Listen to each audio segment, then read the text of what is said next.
Hello? Oh god.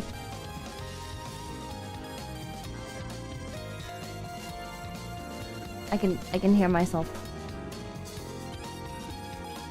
Shit. Okay. Chat! Chat, I don't know what the fuck is happening. Chat. Chat, I'm in an unskippable train cutscene. It would not let me skip this. I'm scared to adjust the screen resolution. I can't have a second train hit the stream. Or I guess this is the second train game hit the stream. I can't have a third. I can't have a third train game hit the stream. I'm just gonna open chat on my phone. Oh my god. They hit the what? English menu. That opens a PDF! Chat, this game is 38 gigabytes. It has over 30 pieces of DLC content that are each over $38. I think. Wait.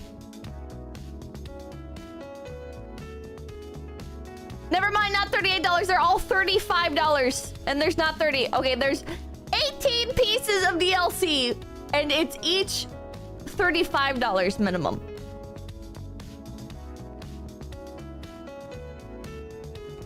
Why? Why? $35 minimum? 18 different DLCs. Spell like Rex, thank you. A third train has hit the stream. They hit the Pippa God. Why? There's trains? Let's go. Yeah, all these. You have to pay for all these. They're all different lines.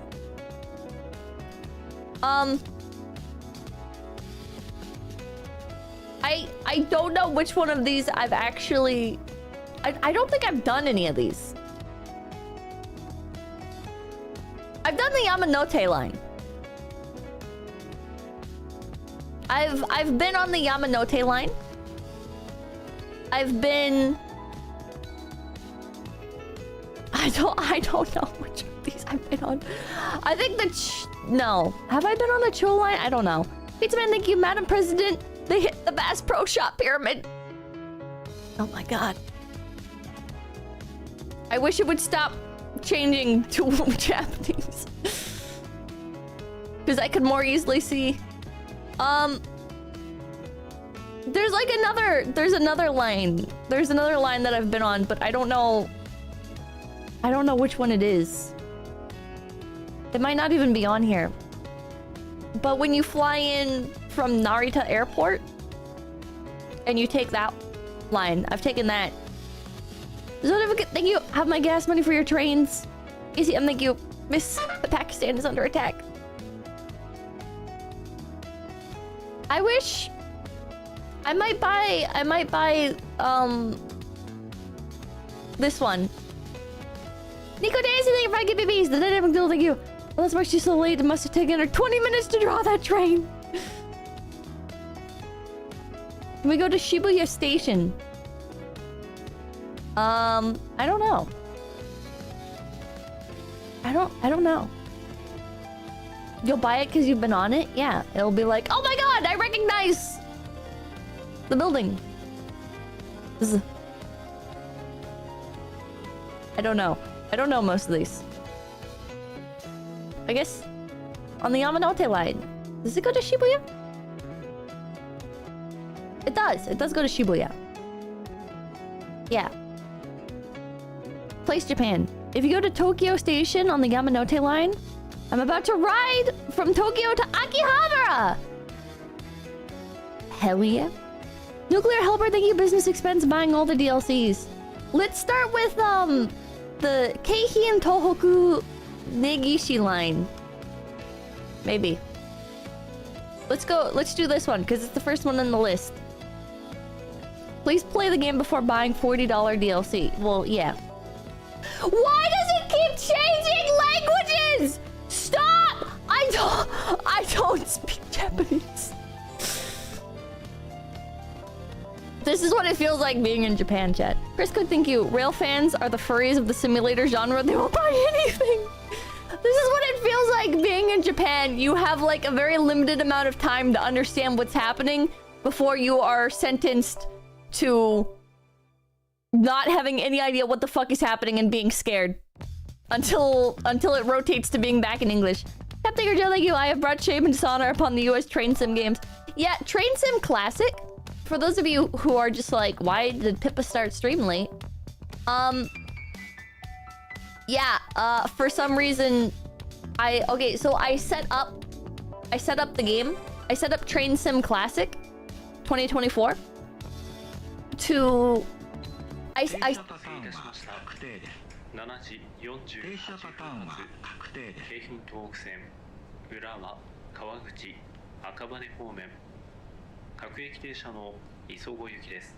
Why is it flashing in different languages? Currently stopping at the station.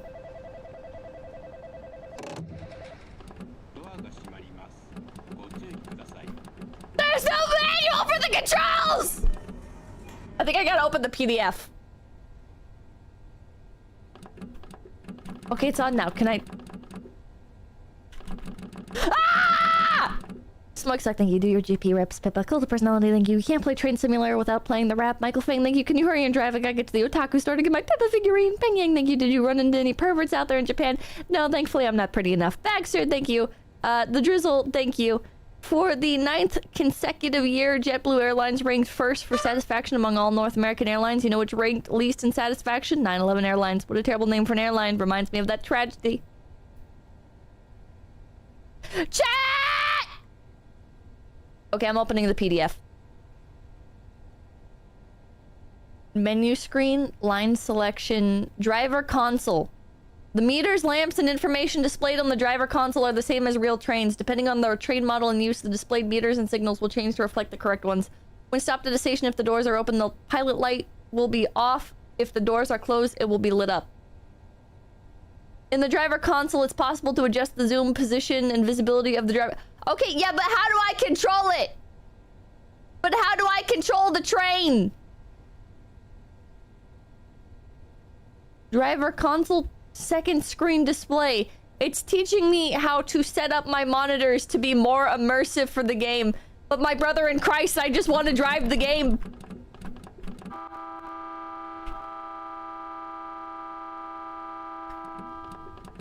My brother in Christ, I want to drive the train! Click the buttons. I have no cursor on the screen! Conductor, we have a problem! Conductor, we have a problem!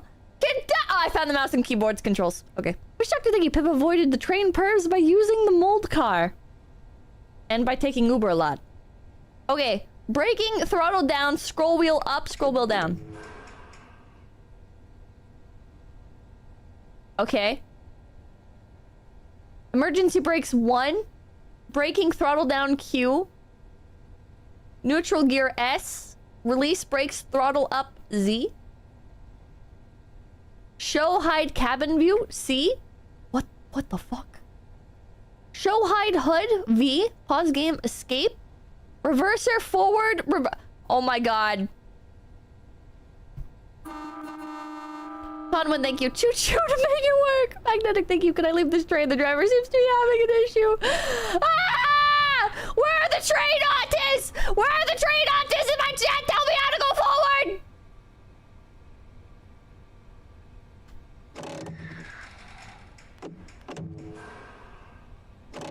Oh my god. I'm sorry, I think you people can't get run over by the train if the train isn't moving. Pippa, #1 safest train operator.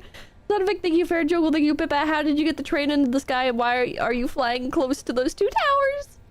Very good, thank you. Just got back from the anime convention the other day. Sadly, the VTuber merch was rare to find, but there was a Pippa cosplayer, so that was exciting. Oh, what con did you go to? That guy that exists, thank you. Press the forward button to move forward. The best bad news, thank you. Thomas was reluctant to move with a small woman screaming in his cabin. It's a big lever. It says throttle. Ah!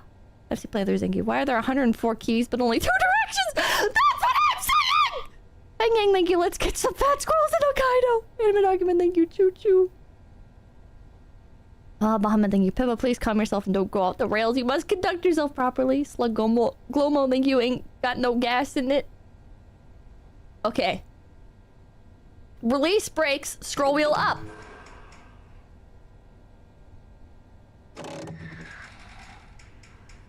Bro, how do you fucking drive a train? Arclight, thank you. It won't work if you don't point at the signs. What? Thinker Joe, thank you. I'm only an expert in U.S. locomotive operation. Oh my god.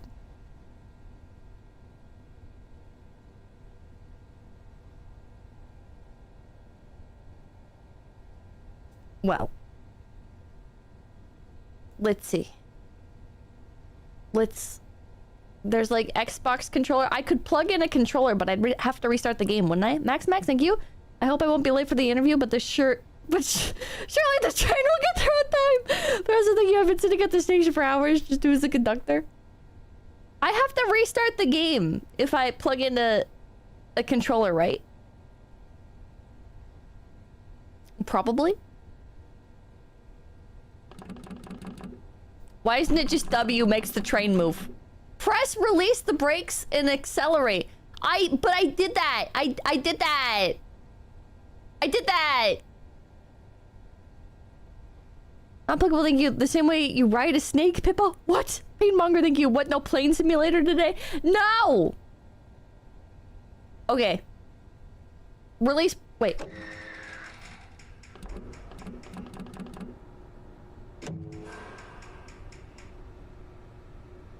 I'm pressing comma! Release brakes, comma! Focus, thank you. If you restart the game, it'll kill all of us passengers.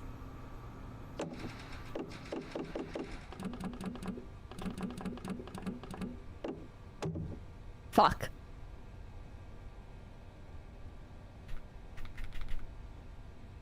Chat. Chat. Chat. Okay.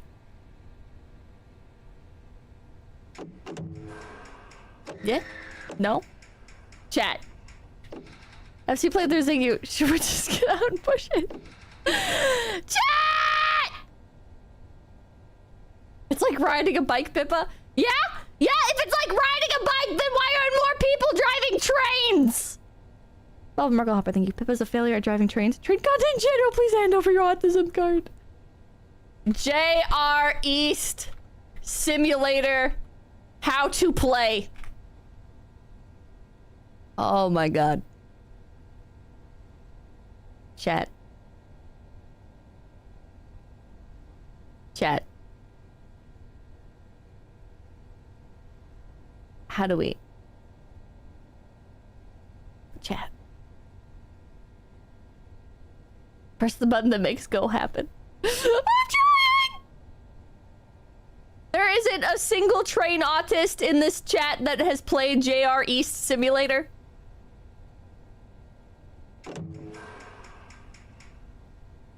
And Spiker, thank you. Pippa's natural enemy. Reading the manual. Hell, thank you. This is amazing. I think this perfectly simulates what would feel like a train conductor. Duncan, thank you. Put reverser and forward. Releases brakes. Then use accelerate.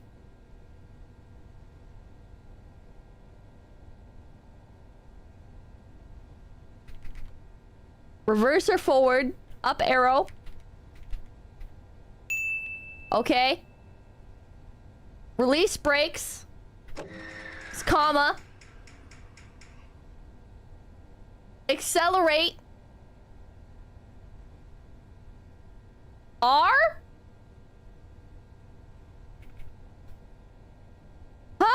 M?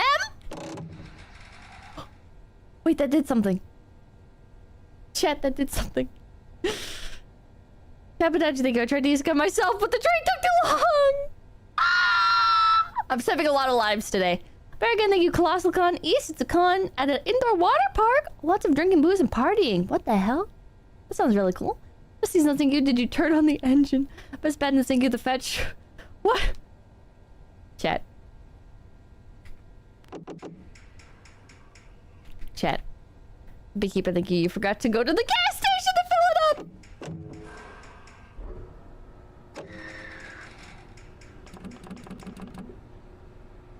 What the fuck am I doing?! Okay. Oh my god. This manual is so long. Sounds like the more passengers... Those passengers have been waiting for 15 minutes.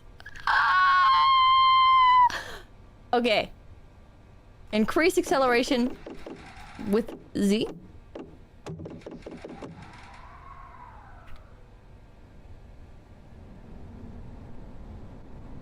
What? Oh my god, there's people. Wait, chat, we're doing it. This is my thank you. Pippa, you were supposed to be at the next station 7 minutes ago. Oh my god. Okay, but how do we like stop and stuff? How do... There's people. What if we like stop and say hi?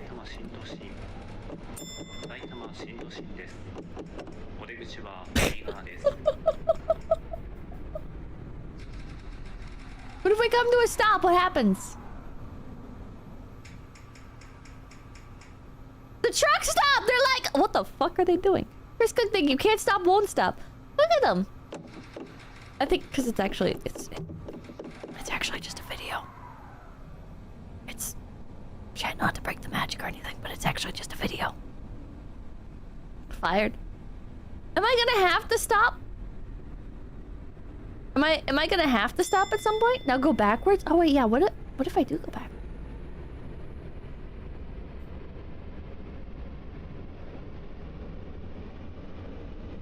Chat! What now?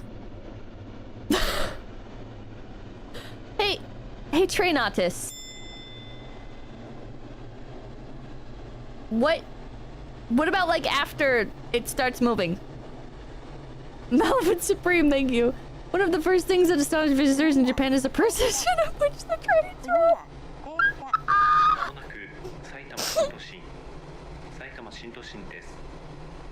This is it. This is the game.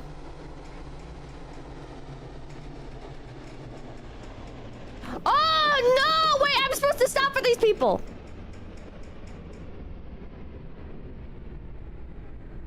There we go. Did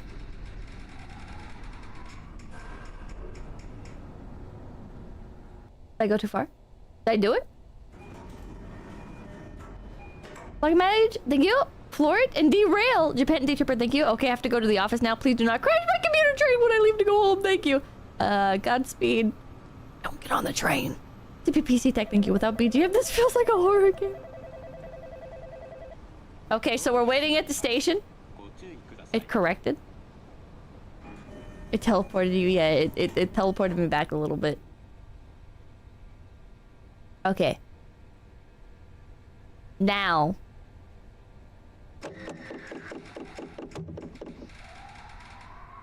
And release the brakes.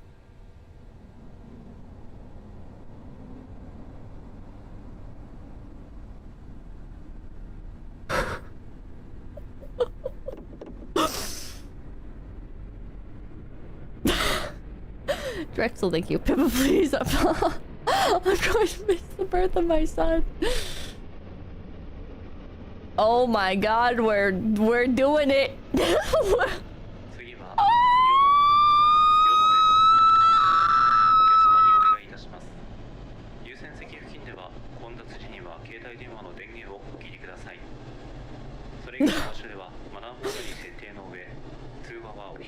I can't believe we're doing it. Look how fast the people are walking up there. It's because we're going so fast. Megapaddle, thank you. Now that the train is moving, where's the Eurobeat BGM? Whoa! Chat, we passed by. Oh shit. Oh fuck. Wait, fuck. Wait.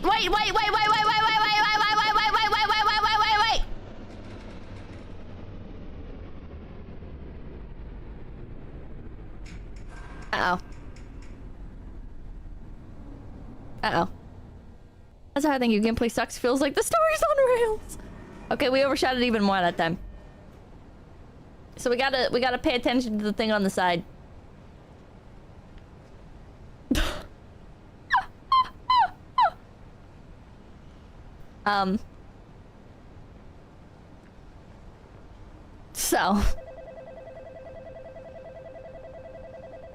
So Ninja Tim Nikki, thank you. Oh my god, the train hit the tower. Sashka, thank you.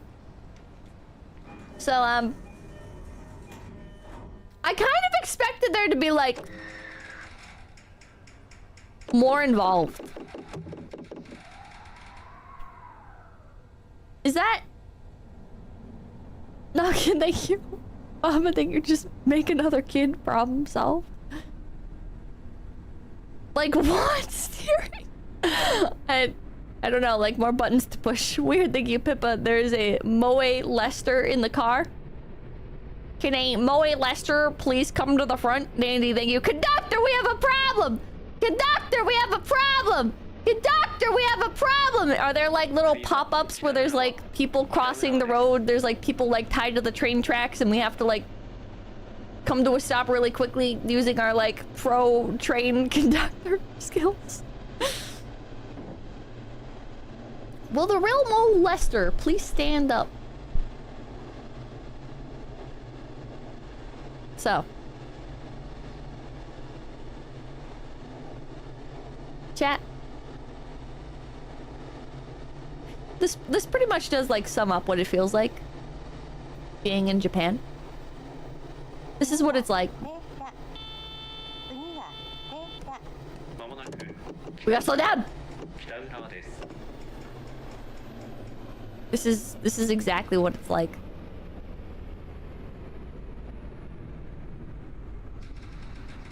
Oh my god, chat. Wait, a little bit. Wait. Fuck! You stopped too early. Shit. Shit. Hold on. Okay, little bit further. A little bit further. There we go. Chat, watch this. Watch this timing on this. Watch this timing on this. Chat. Trust in the process. Fuck! This game is impossible. Chat.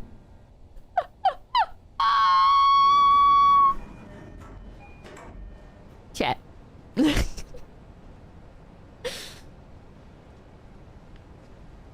Weird, thank you. Not very realistic. No one is jumping on the tracks. Only 36 meters out. They can push it back. You know, like at Disneyland. You know, have you guys ever seen those Disneyland videos where people get stuck on the rides? Okay, thank you. You drive your car like this? Listen, buddy. This is train conducting. Okay? Your feeble, not place Japan-pilled mind would not understand. I'll never get to Akihabara at this rate. Jesus Christ. Drexel, thank you. Through doors, receptionist, doctor, crying. Did you just post Lost? Is this a horror game? No. I mean, I guess if you're a commuter, it is. If you're watching this playthrough and you're a commuter, yeah. I wonder how many people like sit here and play this game for hours. There's like some nice audio. Audio. Just here. Thank you, Peppa. This is late for work simulator. The Highlander, thank you. Hello, chat. Hello, Pippa. Guess who got in trouble putting things where he shouldn't have? The Juggalo Dad is a thing now. Congratulations! Oh, train going by.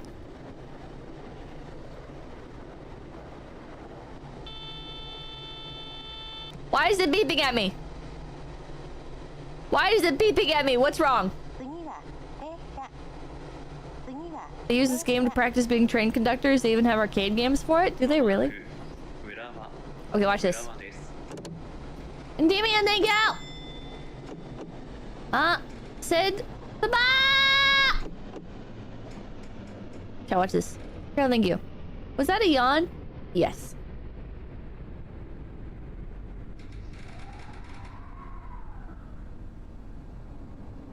Fuck! Almost perfect! Shit. Just inch forward a little bit. Just inch forward a little bit. Just a tiny bit. Just like that.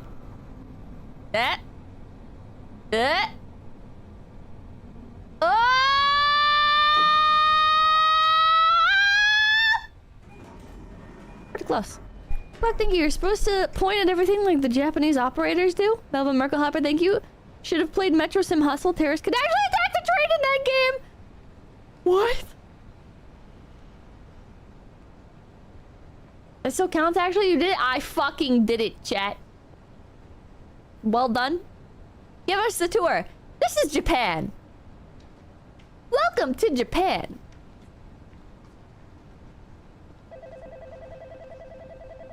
Are you impressed? These are the buildings of Japan. Wow. Good tour. Alright. Let's fucking go, chat. This train's gonna be on time, baby. Next stop, Minami. Ooh, fuck, it changed. Welcome, all JR East passengers. Next stop, Minami Urawa. Next stop, Urawa.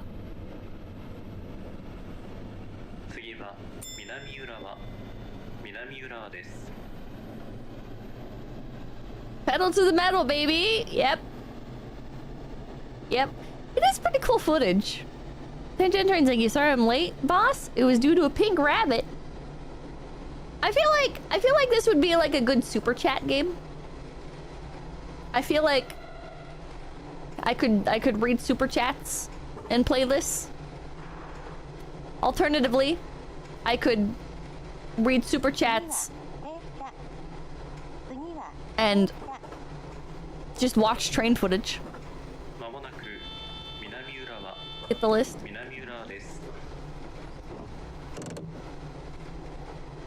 Uh-oh. I didn't start slowing down fast enough. Shit! Oh, yeah.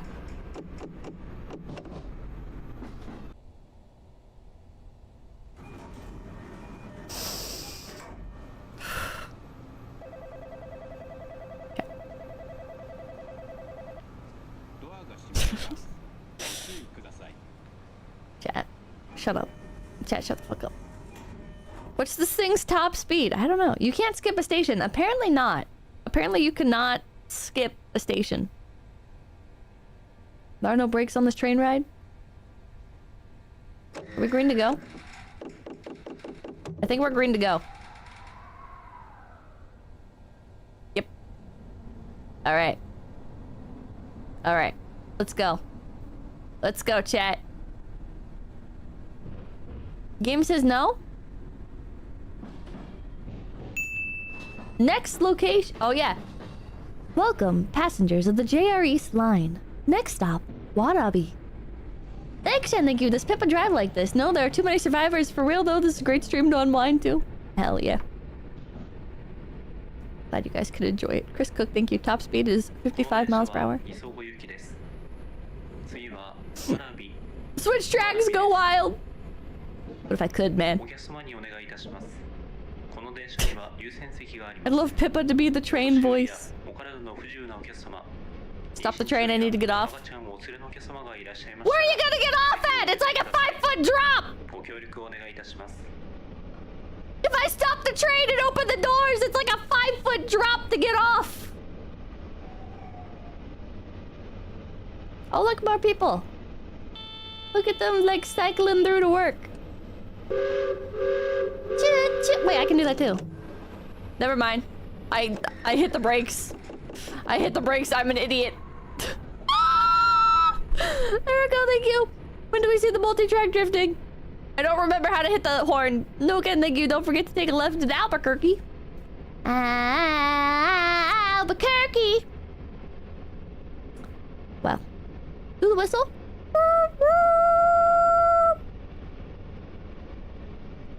Chat, we have 1,800 meters till our next stop. Pippa, I'm a New Yorker. Can you stop the train in the middle of the track for 5 minutes for no reason so it feels like home? You know what, buddy? Just for you. Just for you. Wow. It's just like New York. Incredible. Ah! Look at the guy just staring at us!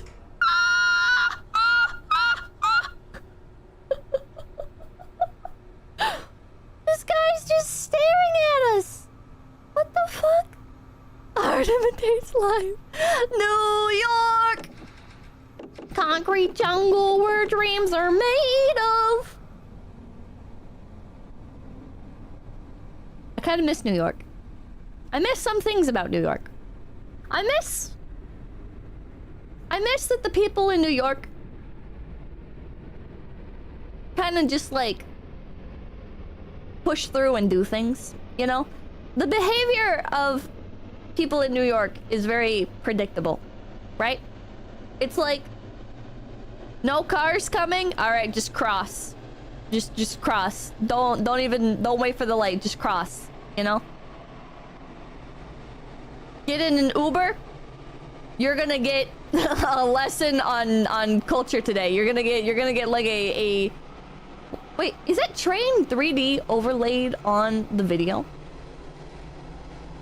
Chat, I think those trains are 3D and they're overlaid on top. What the fuck?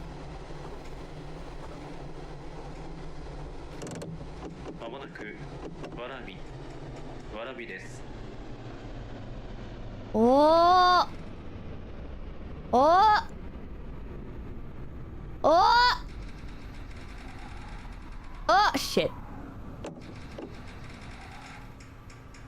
Shit. God damn it. God damn it. Yeah, hold on. They're so confused. The fucker. Okay, now. Okay, still too far. Still too far. Hold on. They're all gonna laugh at you. They're all laughing at me. They're all laughing and pointing and they're like, fucking gaijin. But you're making us look stupid in front of the natives. God damn it. Third time's the charm. Third time's the charm. Ah, fuck!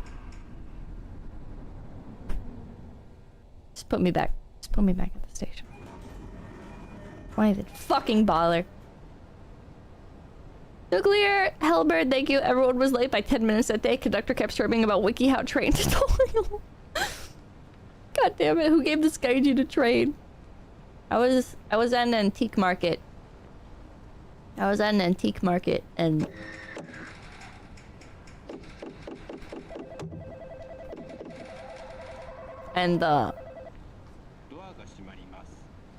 there was a vendor there and they were like, I have no idea what they were saying because I don't speak Japanese, but it was something gaijin and I kind of just like awkwardly walked away. I was like, I don't know what I did wrong, but Rexel, thank you. I watched a train do exactly this in MBTA once. Scream, thank you. It's okay, Pepe. You're still running this train better than how Boston runs the T. In Japan. Yes, in Japan. Welcome, passengers of the JRE line. Next stop, Nishi Kawaguchi. Should've been like, you calm. Man. Well, we're headed to the next stop, chat. This is thank you. Come on, Pippa. Oh, come on, Pippa. The CTA Blue Line drivers are faster. What is shaking? What is making that noise? I'm not pressing any buttons!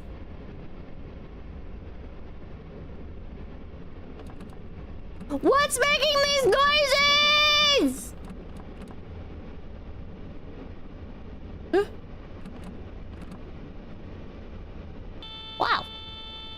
pretty neat. I wish I could just stay like this and it would just autoplay for me. Is that wrong, chat? Is it wrong to wish that this would just autoplay for me? I wonder if I went in the game files, if I could find, if I could find just like the raw footage. That's just a train video. Yeah. That's called watching a video. Funnily enough, it's something I'm better suited for. Just go on YouTube at that point. A $30 glorified video player? Okay, okay, chat. Yeah, watch this.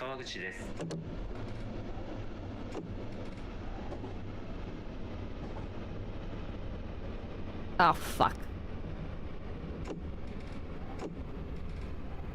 Oh! What? What?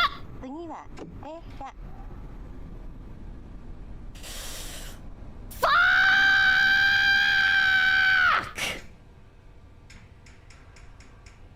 God fucking damn it.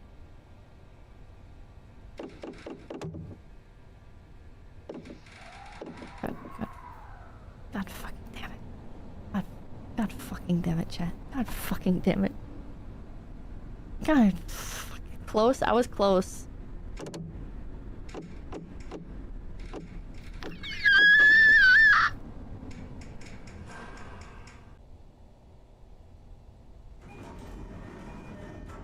Am I playing a work training simulator? Is this like... Somebody in chat said people use this for work training. Is this literally like...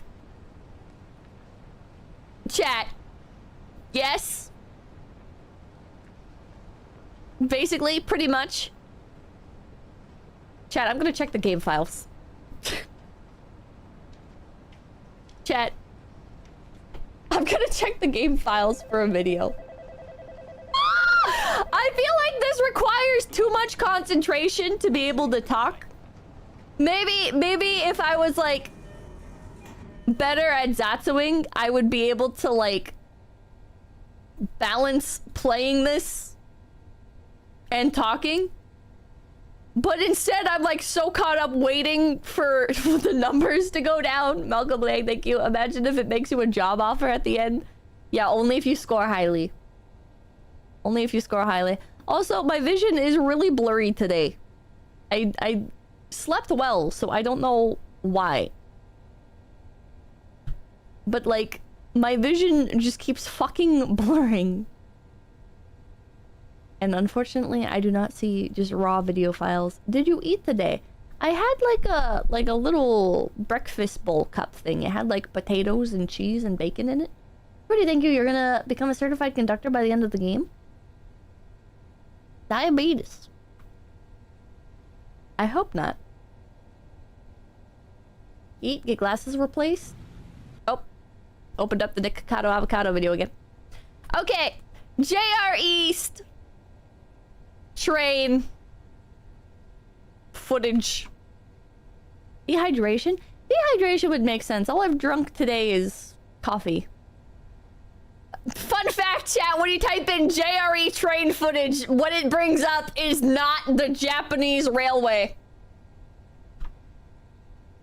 Fun fact, when you type out in English JRE, it does not, it's not Japanese or Japan Railway East. It's some bald guy. It's some fucking bald guy. He's talking about ayahuasca. Oh my god.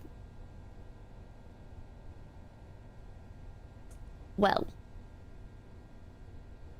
Yeah, it's like randomly when I blink, my vision blurs. And I have to like blink a few more times to make it go away. Japan, Tokyo, ASMR. Complete Yamanote line!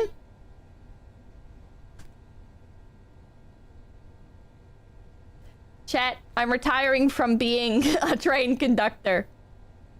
I'm seeking a new profession as one of those kids that stands there and watches the train conductor at the train, like on the train, do the train stuff for me. It's been a long, hard journey. I studied much for my exams. But unfortunately, I'm just not cut out for the job. Unfortunately, I'm built differently. And by built differently, I mean I'm a fucking idiot. My ass cannot drive a train. I don't even think it's called driving a train. I'm pretty sure it's called conducting. Just goes to show. Just goes to show. Alright. Let's, I'm cropping the video and stuff. So we can just sit and stare at trains, chat. We can just sit and stare at a train. I've even got like a little train room asset that I'm using. Maybe I can show you guys that. But fun fact, behind this little train car, oh my god! It's me! Pipkin Pippa! In a train. Station. No, cart. Train cart. Ta-da! Ta-da! Let me remove the train. Ta-da! Why am I a square? Okay, I'm not sure. Oh, because I cropped it. Okay, I'm kind of an idiot. Pretty cool train. If you watch HoloLive, you've seen this asset before, but...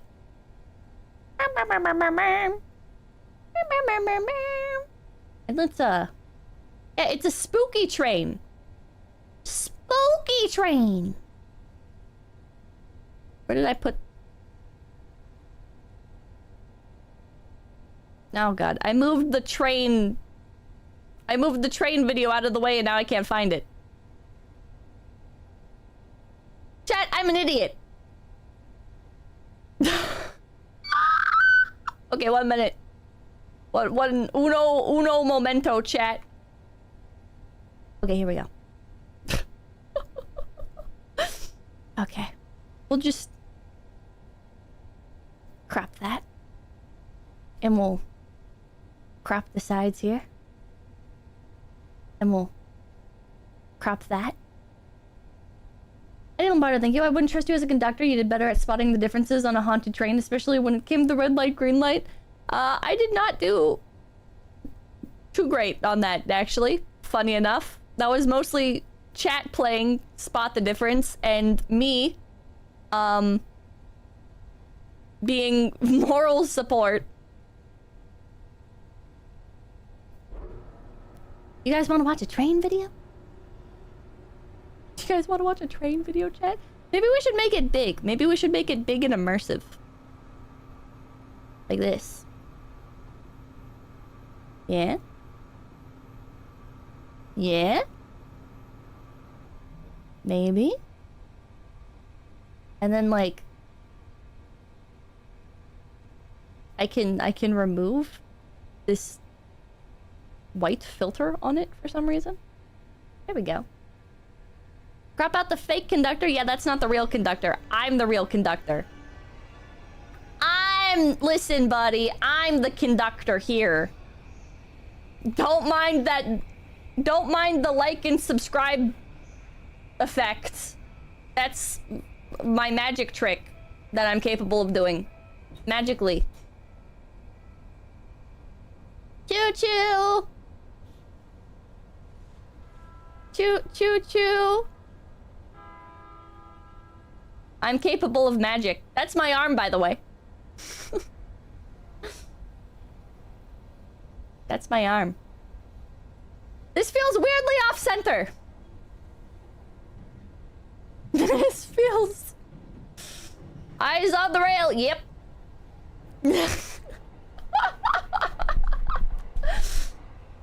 You got a tan again. Yeah, it's crazy. I know. It's... Yeah, it's kind of wild, isn't it?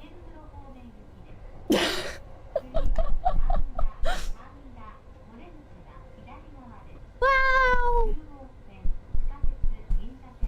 So chat. Chat, how are you guys today? Oh, oops. Oh, oh, there we go.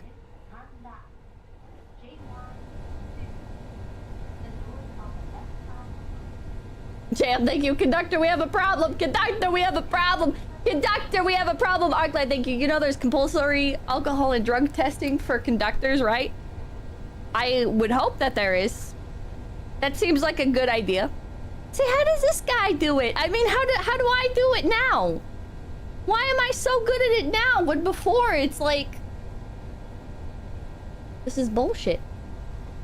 This is bullshit, chat. Blue Potato, thank you. Is this the game with the terrorist? No. Easily, thank you. Pippa, your neck, are you okay? I'm all good. I'm all good. Perfect landing, Pippa. Yeah, I know, right? Yeah, the patience to actually learn what to do. This is bullshit. The room watch along when? I've already done one of those. They're tuned to Ziggy. Pippa holding a train in Tokyo hostage. Call 911. Leonardo Rivas, thank you. Maybe can do the forklift operator game Amy played. OMGBs, thank you. 11 out of 10 stream title info. Seems like it's going well enough though. Yeah. It's going now that I let somebody else drive. The Pipoline. I got the Pipoline. I got that Pipoline, chat. Excellent conducting, Pippa. Wild improvement. I know, right? Isn't it crazy? You mean you are driving? I am driving. I do be driving. Chad, do you think we can find videos of train disasters? I'm gonna Google it. There are a few. Train disasters. Caught on camera. Biggest train collisions and mistakes caught on camera. Chat, how do you feel about people dying today?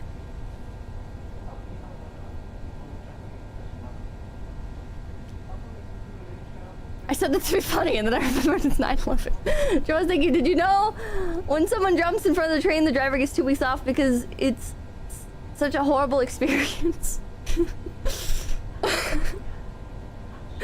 I was like, wow, what a shocking thing to say. Oh wait, I'm thinking Joe, thank you.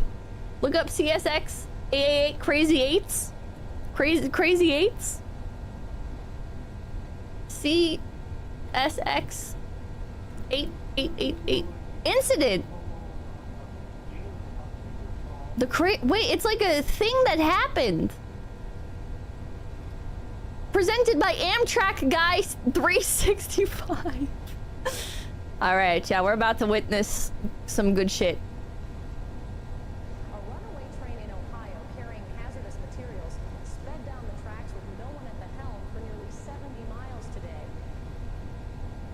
The train under How? control is generally pretty safe. How does that happen? Then they can be a force to reckon with. Oops. A train out of control is a disaster waiting to happen. Yep. Perhaps one of the more infamous runaway train cases Yep. is the CSX Crazy 8 Let me just- incident. Chat, we're watching train videos. It's pretty quiet on our end. May 15, 2001 started as another ordinary day in the small town Oh. of Walbridge, Ohio. Because it's this At one. CSX's Stanley Yard, a train was being put together Is this- using locomotive number 8888, an Much better? EMD Okay. SD40-2 built for Conrail in 1987. And we'll, The engineer was on board with his conductor and brakeman monitoring their train movements on the ground. While moving at 11 shrink miles this per down hour, he a bit. noticed a misaligned yard lead switch ahead of his train. He reasoned the train wouldn't be able to stop in time, given the damp rails. He fully applied the independent brake and slightly applied the There we go. automatic brake. Yep. Still not confident he would stop in time at 8 miles per hour, he went to set the dynamic brake. Only problem was, What's a dynamic he brake? actually accidentally set the throttle to notch 8. In other words, full power. Believing Then, he set the Michael, thank you. brakes I think they made a properly, movie of he what stepped off the of that with train and Denzel ran Washington. ahead to realign the switch. JoJo, thank you. And doing what so did seconds Pippa do before on it today of all crossed. days, you may He ran ask, on alongside the the 11th of locomotive September? to reboard, but The number electric brake. 8888 just kept on picking up speed. Slick handrails and poor footing caused him to slip and get dragged for about 80 feet before letting go. At 12:35 with the train running loose Chat. without a crew. Chat. I just watched an episode of JoJo that had a train in it. Chat, not to brag, but the episode of JoJo I just watched had a train in it.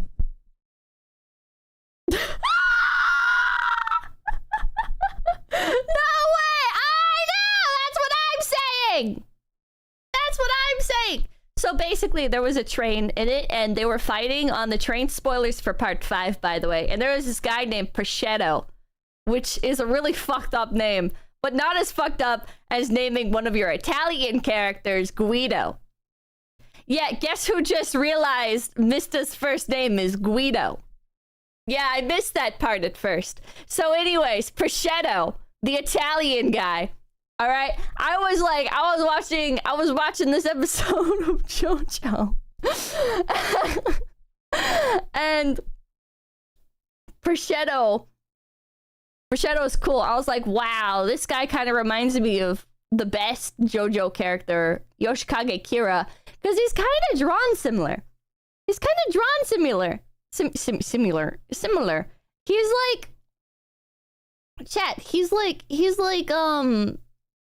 got like the rancha means orange, does it really? He's got the like kind of droopy eyes that are like dark purple, and he's got blonde hair, and he's got like the nice suit. He kind of reminded me of Kira, so I instantly got a bit attached, even though their personalities aren't very similar. Don't punch ninjas, thank you. It's been a while, but could you do a cop reaction stream? Not right now. It's my favorite stream to listen to at work. I do have a story. I was in an Uber with Uruka, and the Uber driver was watching Disrespectful Cops Get What They Deserve compilation. Peng Yang, thank you. Don't talk about planes or tall buildings today. I got a picture of it. We were just sitting there in the Uber while this Uber driver, is playing this fairly loud video on his phone. And we're wondering amongst each other, like, what is that? Like, what is he listening to? It sounds like people arguing. And I peer over behind the seat, and he's watching a fucking compilation video. While driving, yes, while driving. And not even like, it's not even like the Bluetooth speaker was hooked up or anything. It was just playing on his phone. RJ, thank you. Hey, Pippa, happy September 11th. What did you do to celebrate? Played a train game. He quickly contacted To celebrate an public employee on the north transportation. end of the yard, who then notified the yardmaster. Did you report him in the app? Yard's Why would tower I do block that? Operator, senior train master John Hosfeld, and the Toledo branch train dispatcher were also informed. Meanwhile, the train's brakeman saw would the give him train one leave the star. yard and thought the engineer had a heart attack. He wasn't a The bad brakeman driver. and He was John just watching a Hosfeld video. pursued the train in his truck, hoping to board it at a railroad crossing. They waited for it a couple miles south, but it was already going too fast to safely jump on. Is this footage At from Train 12:38, Simulator? local authorities Is and the this Ohio guy State using Police were footage from- notified of the runaway train.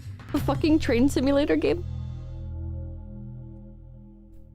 Treasure Cat, thank you. You seen the train to the end of the world anime? I'm not. 8888 ran loose heading south on the Toledo branch Yes, subdivision. it is. Oh my god. It had 47 cars in tow, 22 loaded and 25 empty. 2 of those were Trains, tank cars Railroad holding Simulator? molten Can't remember if phenol, it's 2019 or not. an Oh my god. extremely toxic and flammable substance used in dyes, glues, and paints. As the train increased speed, railroad crossings were blocked off by police, and first responders gave chase. News media followed it in a helicopter. Look at him go! They Oh, he's routed got the a train little, onto like, a 10-mile-per-hour siding, face! but it stayed on the rails. The train slipped through Bowling Green. Chat! Why is he kind of oh-woing? What the fuck? Hold on.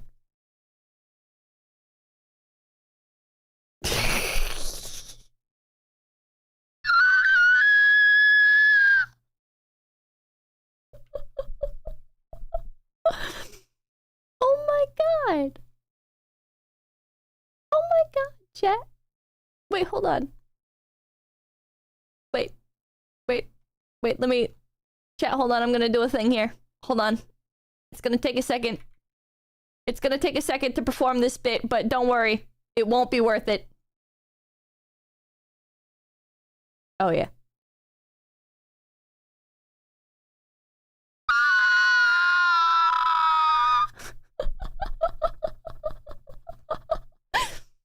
Choo-choo! Is the streamer the train, or is the train the streamer?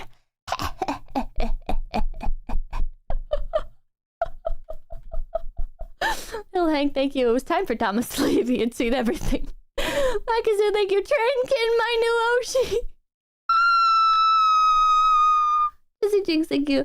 Looks like we've got the outro image. Yes, we do. mile/hour siding, but it stayed on the rails. The train slipped through Bowling Green as officials devised some other rescue attempts. At 1:35, the train was directed into Galatea siding.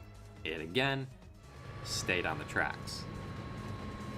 In Mortimer, a portable derail was placed on the tracks. Problem was, it was designed for slow speed movement and was flung from the tracks by the speed of the train. Whoa. Police radar guns clocked the train's speed at 46 miles per hour through Findlay. Despite being in rural Ohio, the lack of headlights, horn, and bell to warn of its approach still made the runaway pose a great risk. Block, thank you, Pippa. 13 people dead in this incident. That's less than the Twin Towers. Tonwin, thank you. North of Dunkirk, a sheriff Liquid, was thank you. sent That to anime shoot girl at the Tranger is whistling a lot. which in turn would cut the supply of diesel fuel to the engine. This No one died? did nothing, Okay. though, as he actually shot the fuel cap. And even then, the switch had to be held down for a few seconds to engage it. The situation grew worse as northbound train Q636 was approaching the runaway head-on going north. On top of Everything that, bad happens if the in runaway Ohio. made it Right up past to matters, thank you. I wonder how Kenton, it would expensive hit the Pippa Train downhill project would stretch be. with 25 mile per Pippa hour Train curves. project. Dispatch told Q636 Look, Gavin, good night, Pippa. Hope you find your holy grail. Possible. At Dunkirk, they ran into the siding at speed and came to a stop. At 2:05, doing about 45 miles per hour, the runaway passed Q636 in its lone engine, SD40-2 number 8392. Its crew, this is a lot of numbers. Engineer Jesse Knowlton and conductor Terry Forson, volunteered to chase the runaway with their engine. They switched to the main line, and the chase began. Wait, how does this work? Are they gonna, like, drive their train up behind the runaway train, and then they're gonna, like, hook their train up to the other train, and then, like, slow it down? What the personality thinking? Train simulator bit, motherfucker, what you know? Train simulator bit, watch that train go. I pull up to the station, yeah, I'm on time, stacking mad chips. When they hop on my line, I ride trains all day. Yes? Wait, that's kind of hardcore. That's kind of sick as fuck. Stuck his engine or they jump the gap. Tore down the line at speeds upwards of 65 miles per hour, laying on the horn.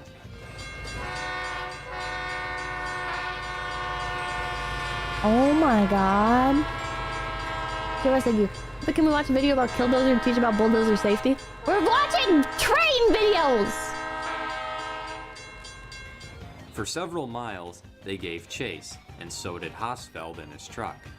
Eventually, the crew of 8392 caught up to the runaway at Blanchard. They gradually slowed down and coupled to the rear hopper car at around 45 miles per hour. Knowlton applied full dynamic brakes and immediately started slowing the train down. Further ahead, CSX ready. Wait, you can just like smush a train up to another train and it like automatically connects? To GP38-2 with a hopper car off a local train to couple to the front of the runaway if necessary. Leonardo Rivas, thank you. Didn't they make a movie about this case? The runaway had slowed to 12 miles per hour. At the Ohio State Route 31 crossing, John Hosfeld was able to jump aboard and finally stop the train. At last, everyone could breathe a sigh of relief knowing a disaster had been prevented. An inspector from the Federal Railroad Administration arrived to inspect number 8888 and found that apart from the now burnt brake shoes, the unit had no faults. The cause of the runaway was deemed human error on part of the engineer. He accidentally set the throttle to full power instead of full dynamic brakes. The two handles are close to each other, so he managed to mix them up. I feel like they're pretty able to pretty easy to differentiate though. Am I crazy? Am I cooked? Chat. One's in red, one's in green. Up in a hurry when trying to stop his train in the yard. The air brakes wouldn't have done much either, given the air hoses between the locomotive and cars were disconnected when the train was switching You panicked, in the I yard. guess? A report stated the alerter that could have automatically stopped the train was Muscle disabled memory? on part of the independent brake being applied. The engineer, with 35 years of experience, remained unnamed by CSX, and his disposition is unknown. As for 𝐒𝐎𝐍𝐿, Knowlton, and His Forsen, disposition? they were celebrated as heroes, being interviewed by the media. The press called the incident the Crazy Eights. Then Well, thank President you. George W. They is Bush my asked favorite to holiday. meet the three heroes, exchanging handshakes and hugs. Eventually, the Tell media George Bush that. spotlight faded, and didn't everyone ego. returned to business like usual. But the story of the Crazy Eights that Guy incident Fieri in his wasn't younger over years? just yet. Wait, it's still In not August over? 2004, Mark Bomback was hired by 20th Century Fox Eh? to write the screenplay for a film titled Runaway Train. The idea for this film was inspired by a 2002 Reader's Digest Did this ever come article out? that dramatized the Crazy Eights runaway. The film was soon retitled Unstoppable and would cast Chris Pine as a rookie conductor and Denzel Washington as a veteran locomotive engineer. Their normal day at work turns into them chasing down a runaway train. In November 2008, 20th Century Fox reached out to 𝐒𝐎𝐿, Knowlton, and Forsen to help scout locations, tell their stories to write Yeah, the but who played the screenplay train? while Yeah, that's what ensuring I'm wondering, railroad Peasant accuracy, Toast. and to educate the actors on how to be a railroader. Many aspects of the film took inspiration from The Runaway, but often exaggerated them. The film Shoot the released in- train! We have to stop the train! Shoot it! Just fucking shoot it! Unload into it! Oh my god. It's impervious to bullets! November 2010 to generally favorable reviews. What the In fuck? retrospect, Wait, does the movie start with like the first 40 minutes of it actually being about like the backstory behind like the main character? And the main character, played by Chris Pine, is like he's got like relationship troubles and stuff, and like he's got maybe like a kid at home, and his kid's like, Abba, how come I never see you? And Chris Pine's like, well, you see, that's because as a railroader, I got a duty. Not just to my job, but to the people that depend on me. Okay? And then it's that for like 40 minutes, right? And other people, like maybe like his wife comes in and she's like, God damn it, Pine! You're tearing this family apart! You're tearing this family apart! You never see our daughter! You never are home for the holidays! For fuck's sake, Chris! You missed Christmas! It's literally in your name! Yeah, and then she's like, it's me or the trains, Chris. And then she like slams the door, or she like throws down like a rag that she was holding onto like the kitchen counter at Christmas pie.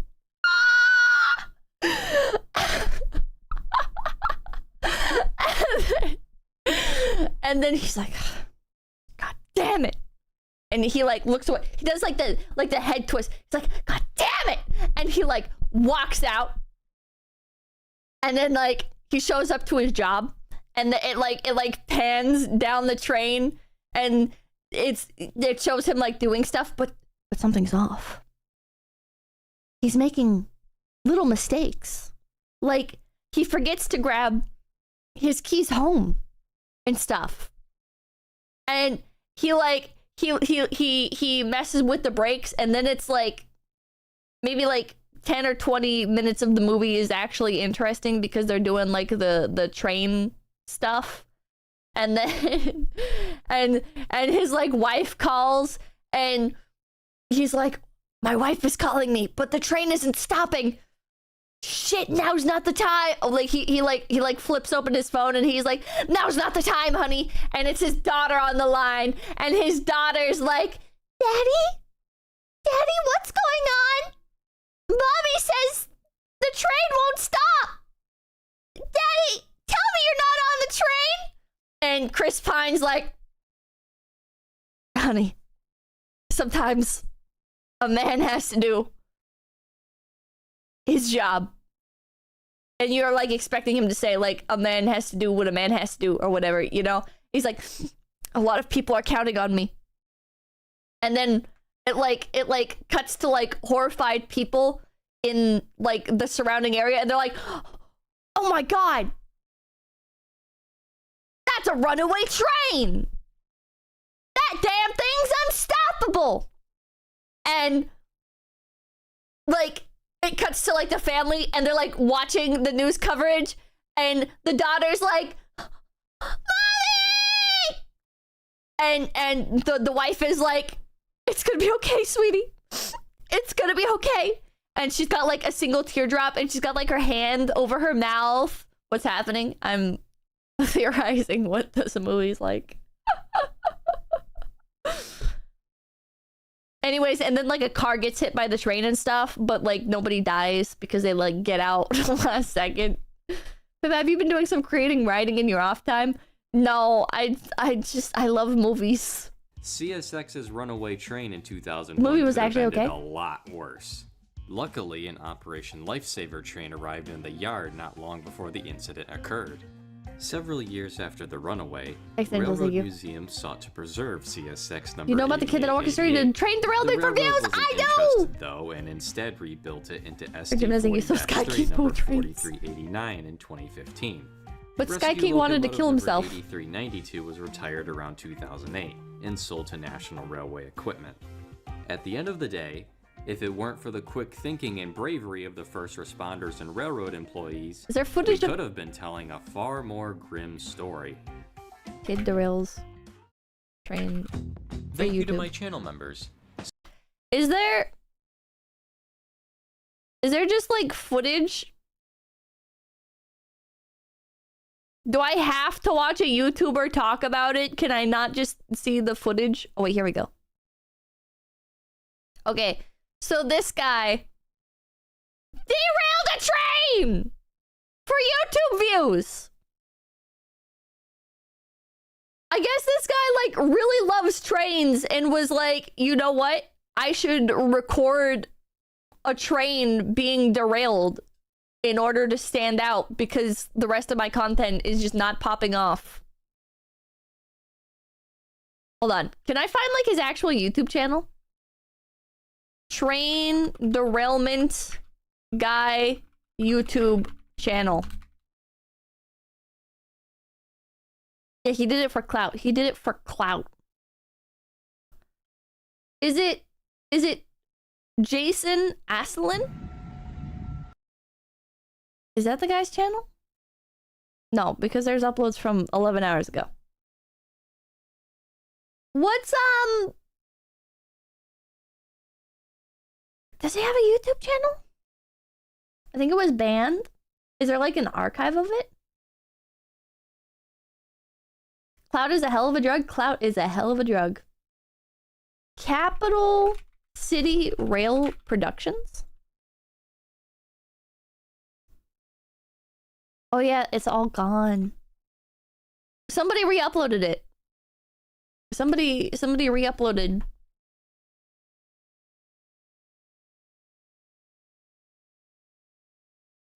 It was also a Minecraft YouTuber. Also, wait, these were uploaded 3 days ago. Does it just keep getting removed? What's with the horror music?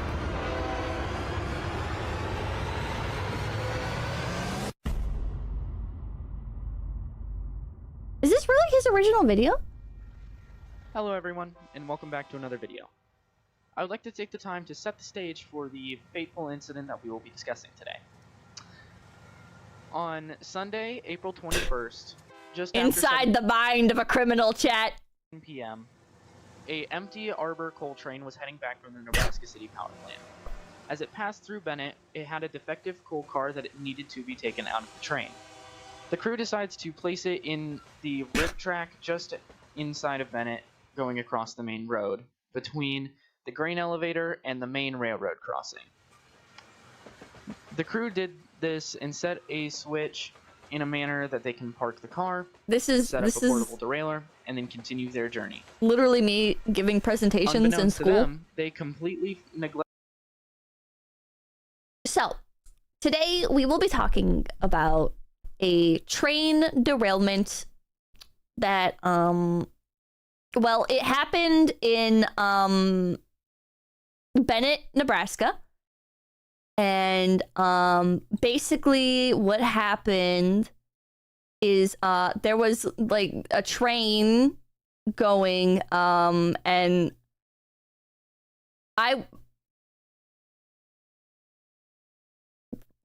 read about this train. A lot of people were like running this train company, and glances over at the teacher to make sure that I'm still supposed to keep talking, or if I've been dismissed for some reason. So basically, today in this essay presentation thing, I'm gonna talk about the train and why it derailed, basically. So any questions? Elected to reset the switch Rex to around its to thank original you. position Are you derailing? on the evening of Monday the 22nd, just after 5 p.m. As I was driving home from work along Highway 2, there was a loaded arbor. Don't that put I your day spotted. job. Fuck! The train came into Bennett just after 6 p.m. Yeah, Webster's dictionary definition of a train is basically a metal locomotive designed primarily for transport of goods and objects, but also sometimes passengers, and there's like different types of trains.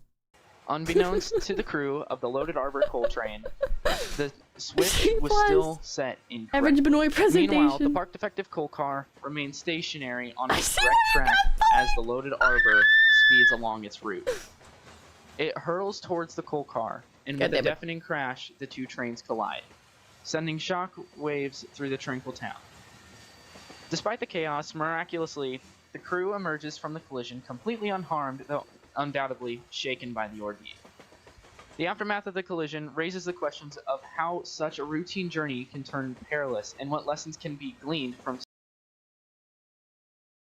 Wait, so like this kid knew he could accidentally kill people doing this. This kid knew that by derailing the train, he might kill people and potentially traumatize them for the rest of their lives. And he still did it for the content. But you say that as if you don't understand for the content. You know, that is a good point. It was for the content, which kind of nullifies any real concerns one might have regarding committing federal crimes. Such a brushed disaster. Now, with all that good stuff out of the way, sit back, relax, and enjoy today's video. Take me back to 2013, baby. Wow. Yang, thank you. But what would your reaction be if for the last 20 years of your young life, Papakin told you that he was a train conductor, but you found out he's a stewardess on the train and serves drinks? I would demand free tickets to ride on the train. Regardless. Doesn't matter if he's train conductor or train stewardess. I want to go ride the train. What are federal crimes compared to YouTube views? That's a good point. That's a really good point. Your Honor, in his defense, it was for the content. Oh my god! Oh my god! Oh my god! Oh my freaking god! Oh my freaking frick! Can't risk the YouTube ad revenue while I potentially kill people! Are they okay? Are they okay? Spoken in the same way John Travolta Oh my god! Oh my god! would react to any sort of Oh my accident. freaking god! Or not John Travolta, Tom Cruise. Tom Cruise is the psychopath, sorry, not John Oh my Travolta. God. Are they okay? Well, maybe John Travolta is as well. Oh my god. Okay, so this arbor just hit a defective car, apparently, and is now on the ground. Badly. Here. Both are? Okay. Switch was thrown wrong. It looks like they hit a derail or something. And then just plowed right in. Are you like allowed to just be at this location? Where is this guy? I'm complaining you. My weed told me to do this. Seems public? This does not seem public to me. gosh, This this seems is like a insane. private factory of some point. Some type. It's a man, thank you. Is this a prequel to Nightcrawler? Wait, this guy is literally YouTuber Nightcrawler. Weird, thank you. Did you see my earlier chat? Also Space Marine 2. I did not see your earlier chat. I'm sorry for missing it. Zero, thank you. John Travolta at Starbucks once. Cool guy. Railroads are very aggressive about trespassing for exactly this reason. He's so bad at acting. He's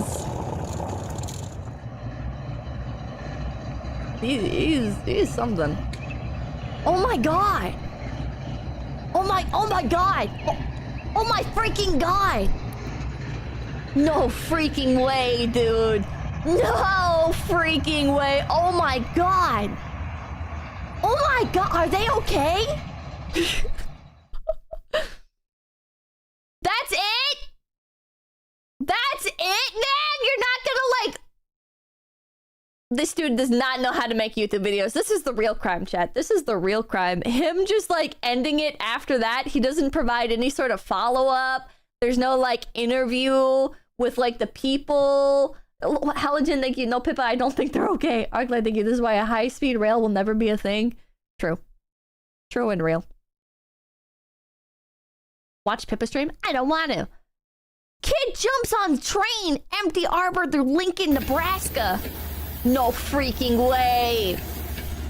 Hey guys, so today in this video, I'm going to be showing you a kid jumping on a train that's going through Lincoln, Nebraska.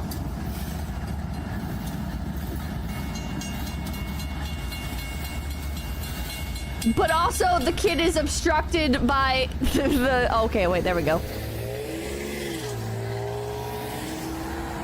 No freaking way, dude. No freaking way, that's crazy. Are you kidding me? No freaking way. Yeah, no freaking way. Lincoln, That kid is Nebraska. literally running down the train. I know I also sound like a prepubescent boy, but I definitely do not know this other kid that's running towards the train trying to jump on right now. Oh my gosh, he's running alongside of it. Oh my gosh. He's running alongside of it. My parents are Christian. They'll get really mad at me if I take God's name in vain. Cam Taker Joe, thank you for the $20. Does general rule of rail fanning filming only go where you know you're legally safe unless given permission? He just jumped on the train. From railroad /business employees. Which is why I'm glad my dad works for CSX so I can still get the inside scoop. Is that why you're into trains? Oh my god, Pipkin Pippa! Thanks, Angel's like, you personally, I'm too scared to be that close to a moving train. I'm afraid it'll run over a stone and launch it at the speed of a bullet at my skull.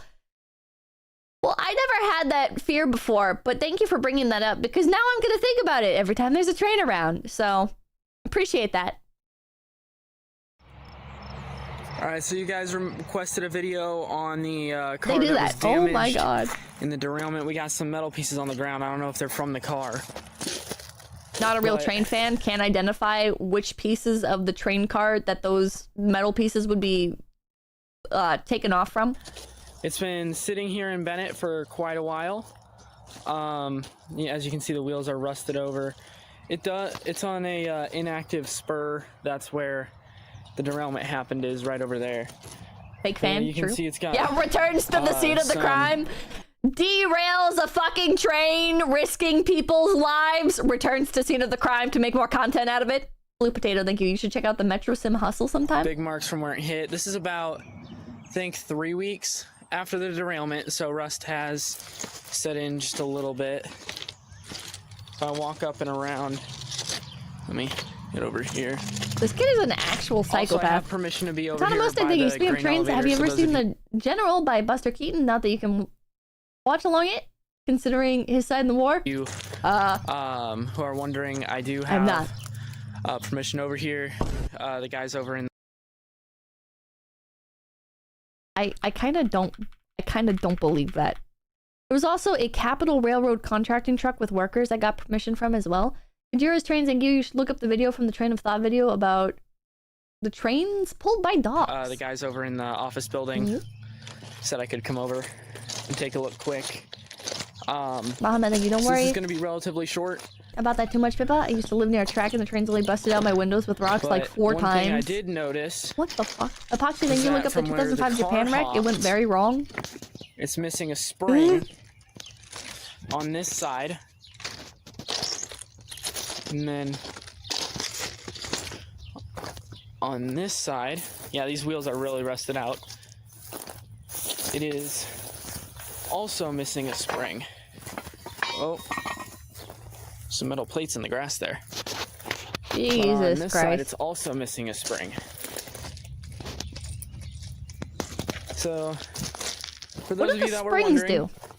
Hey, train artist in chat, what did the springs do? Ping Yang, thank you. Anyone else who used to flatten coins on train tracks? it is 𝐒𝐻𝐿 number 530, built by Trinity Industries. Oh, suspension. Okay, that makes sense. Yeah. I'm Thinker Joe, thank you. I practically grew up on the railroad a long time ago. Parents used to be allowed to bring their kids to work so long as they didn't mess with anything. I was one of those kids. You were corrupted at a young age. That's about all the damage I could find, which I think you should actually climb isn't all inside that bad. and wait for another train By to the way, if you're come. wondering what that low rumbling is, it's that plane right up there.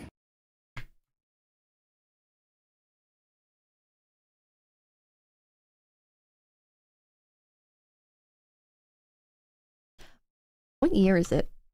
Damn, that's crazy, bro. But did I Real ask? low. I'm so glad. I'm so glad you took the time to edit is that that into what I the video. Oh, I didn't see this. They have 3 sets of springs in there. I never actually knew that. Yeah, fake So, train yeah, fan. brake shoes are fully clamped down. I think I have the Pound. smaller springs because that's what I found over by the crossing.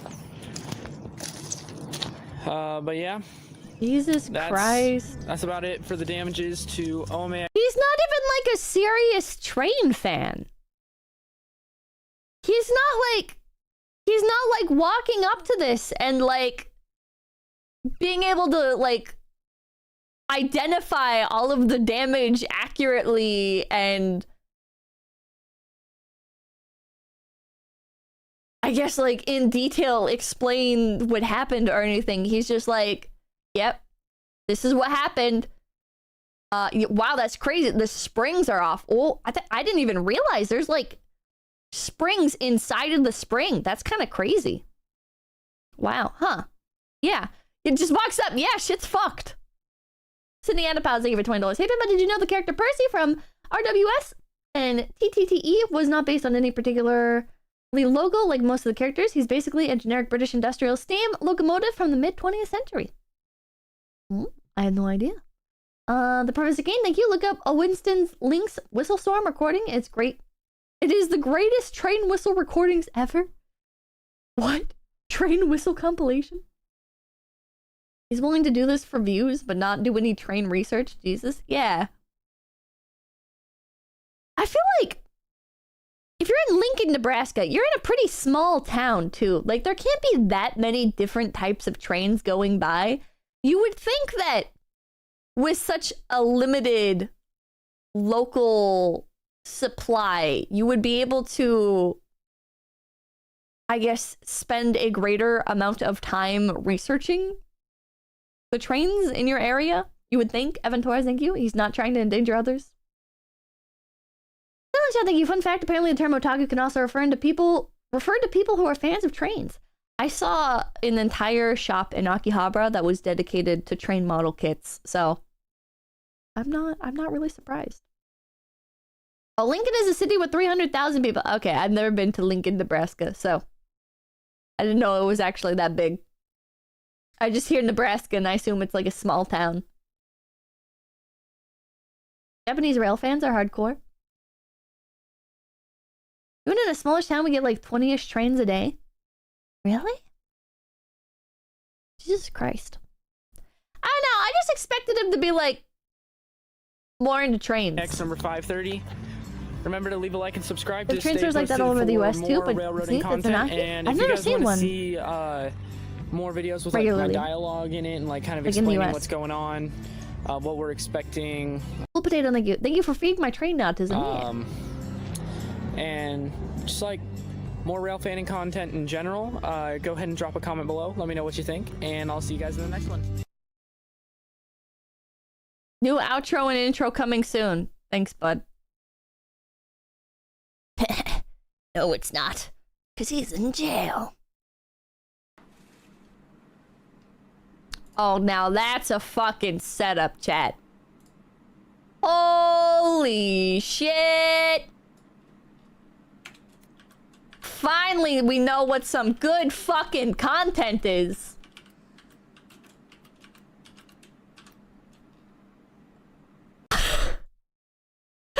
Do you see his head poking up out of the top of the webcam overlay? Oh my god, chat. Oh my god. Chat.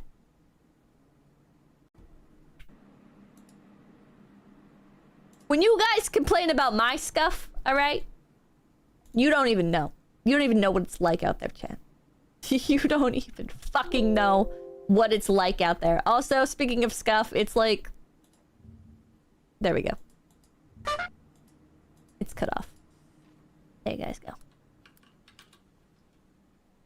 Tom Van, you should watch the Unlucky Tugs Railway series timeline video. The Thomas lore runs deep. What the hell? There's Thomas lore?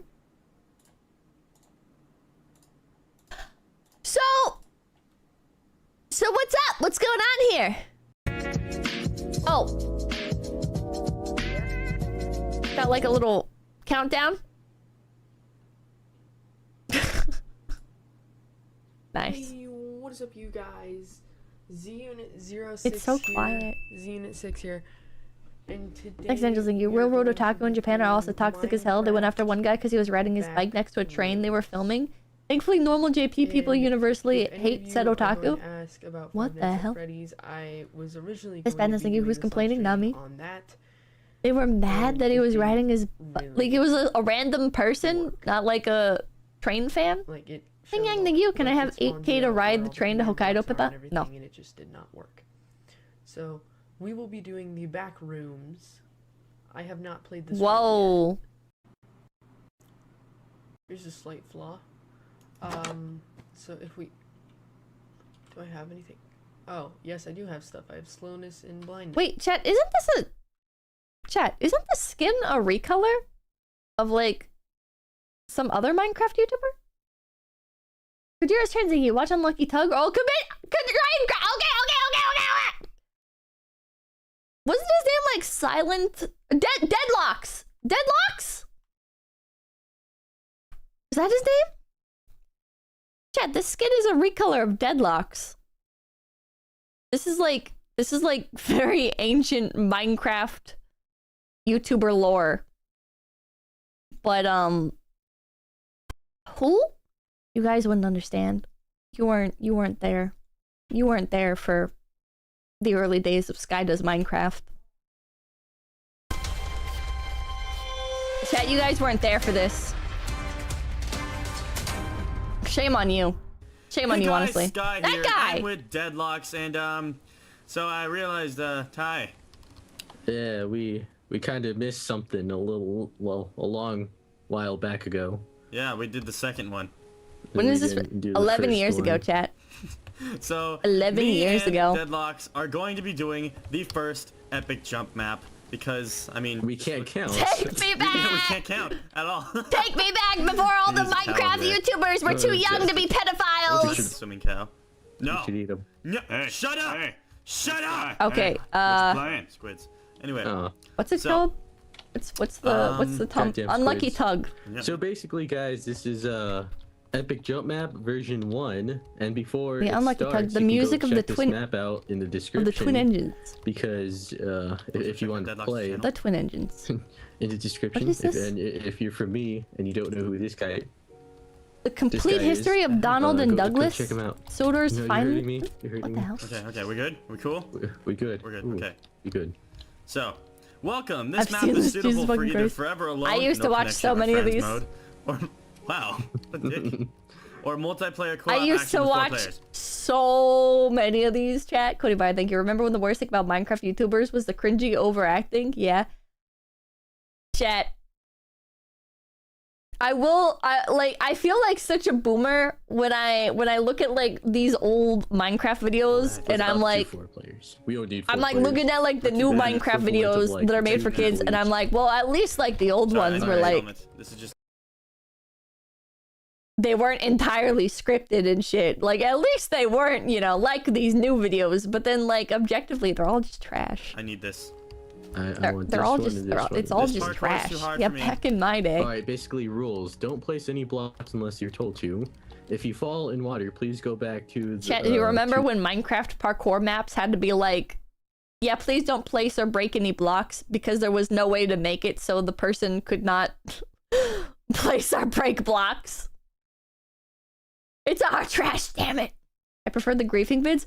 Oh my god. Okay, one more Minecraft tangent before we get into more train autism. My favorite videos back in the day. Oh my god, they still upload. My favorite Minecraft videos, I should specify. And Hold on, what's like... I'll just do the first one in the list. My favorite back in the day. I'm gonna burninate it, and you're ready, and we'll just watch it burn from the outside. Okay, so I just again. teleported to you right now. This shit is responsible for who I am as a person. That being a piece of shit. Next euphemism, thank you. Back in my day, they were trash, but they had soul. Stupid booty, thank you. Pip, it's my birthday. Happy birthday, stupid booty. Plan, asshole. Happy birthday, stupid booty. I'm gonna go up here, and Happy I'm gonna light his house on birthday fire. to With lava, you. with Happy steel, birthday to Steel, stupid booty. flint. That's what I was Okay. thinking. Oh god, we watched old Minecraft videos so we're not now. setting a Christ, trap, but we're wait to just make me feel confirming old. Like shit. she's gonna bring up old Machinima videos. Well, that was a cool I have a guy. don't lesser think he opinion of deserves you to now be because of this exploded. I think information. Crazy PS3 gamer deserves What we to be could do is exploded. put some lava spawners. Understandable. Will lava burn They're on wood? Ventrilo. They are on Ventrilo! What's Wait. up? Will lava burn wood? It does run downhill. They use Ventrilo and But will it burn TeamSpeak wood? both. I think through Yes. I don't think so. Because what I I could think do, it lights it on fire. what I could do, throughout is it. I could put lava spawners up top, and then you guys And then they smash use the wood Skype and a few just times because like pours in. a lot of the people they mess with are on Skype. So they'll like cut to like, or they'll like record their entire desktop and they'd like be talking to like some person on Skype and you'd like see them typing and then they'd like call them and then the person like they'd be talking to the person and the person would still be typing and god, it was such soul. It was so good. Leonardo Rivez, I used to watch the funniest one, Technoblade, then he died and I stopped watching Minecraft videos altogether. Or I could light the wood on fire, and you could Oh wait, just I have a stand really there good and idea. watch the Oh, house I have a really burn. good idea. This You is a simpler get ready. time. You get into Was. position for the fire. Can somebody go outside? But yeah, they used I just lit. How does this always happen? How does this always happen? Okay, back to trains. How does this always happen, chat? Okay. Unlucky Tug! Thomas.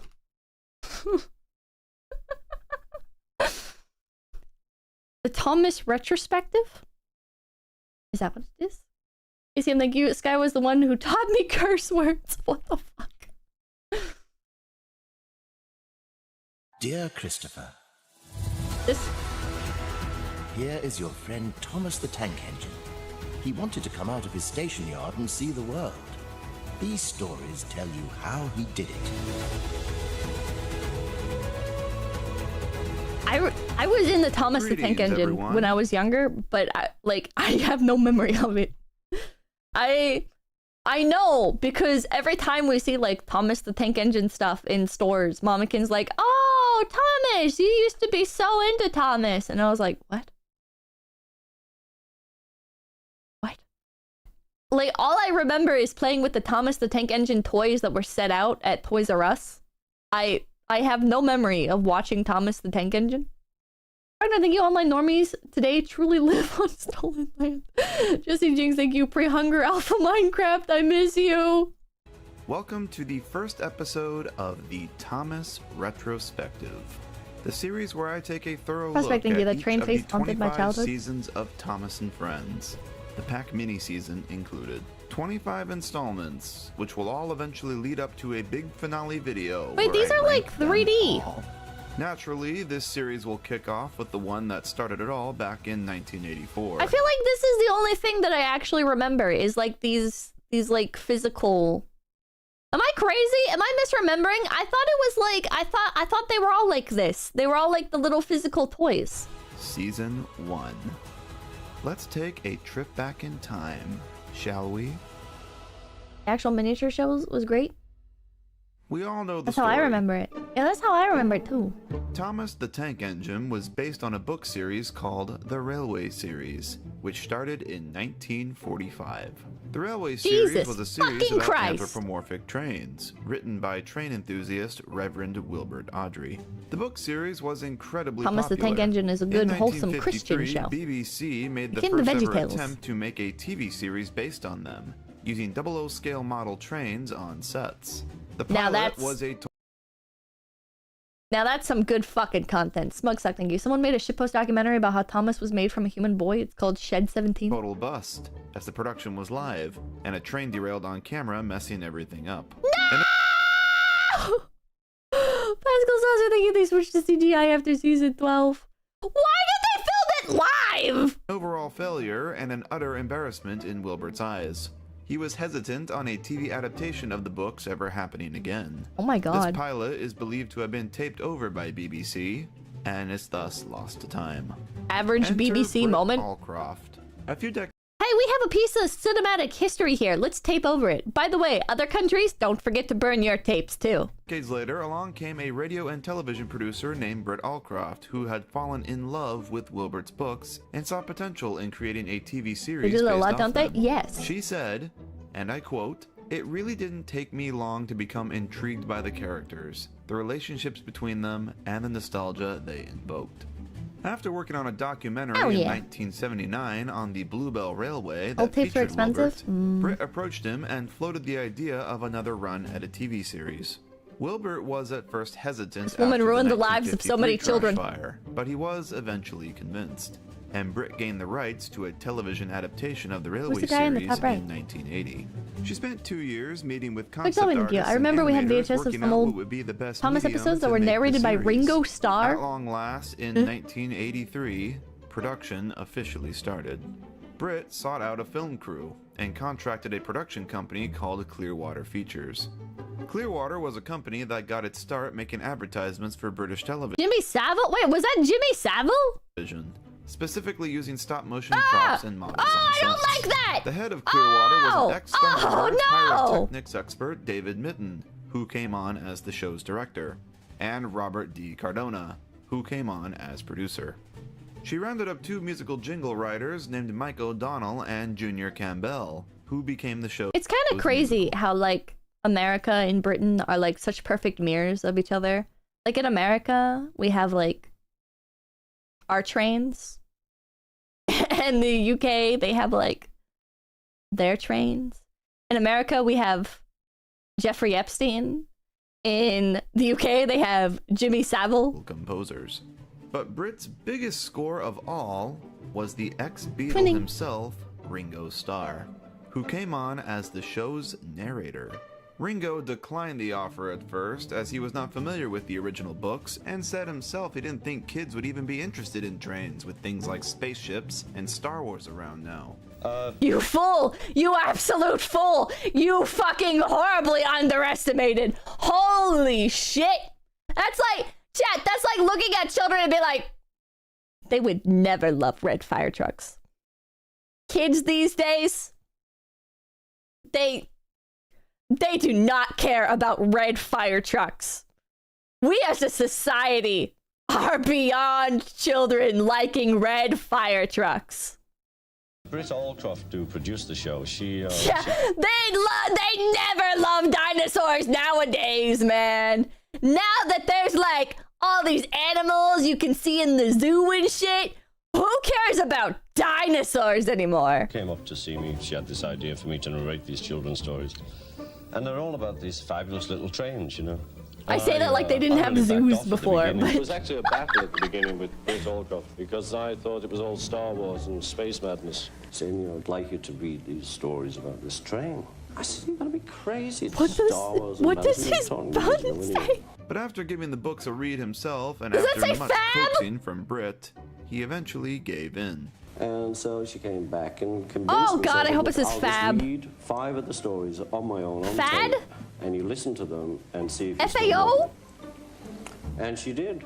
Fab Thomas tour, had okay. gotten celebrity talent right out of the gate. The decision was made to recreate the series using models, as the 1953 pilot had done. Jesus Christ. Except it'd be a much more professional production than that, using much larger gauge 1 scale model trains on giant sets. The Beatles were the Model Fab engines Four. would I have don't like the working eye Beatles, sorry. mechanisms, so they I had no could idea. move their eyes around and emote, paired with facial expressions that could be swapped out. So you could have Thomas being happy or mad or tired or whatever the scene demanded. The engines had working smoke units too, so they could puff steam as they traveled. The sets were the size of a standard household pretty cool. garage, and weren't the easiest things to film on. Not exactly a cheap production, and Britt herself mortgaged her house to fund the series pilot. A decision that definitely paid off in the end.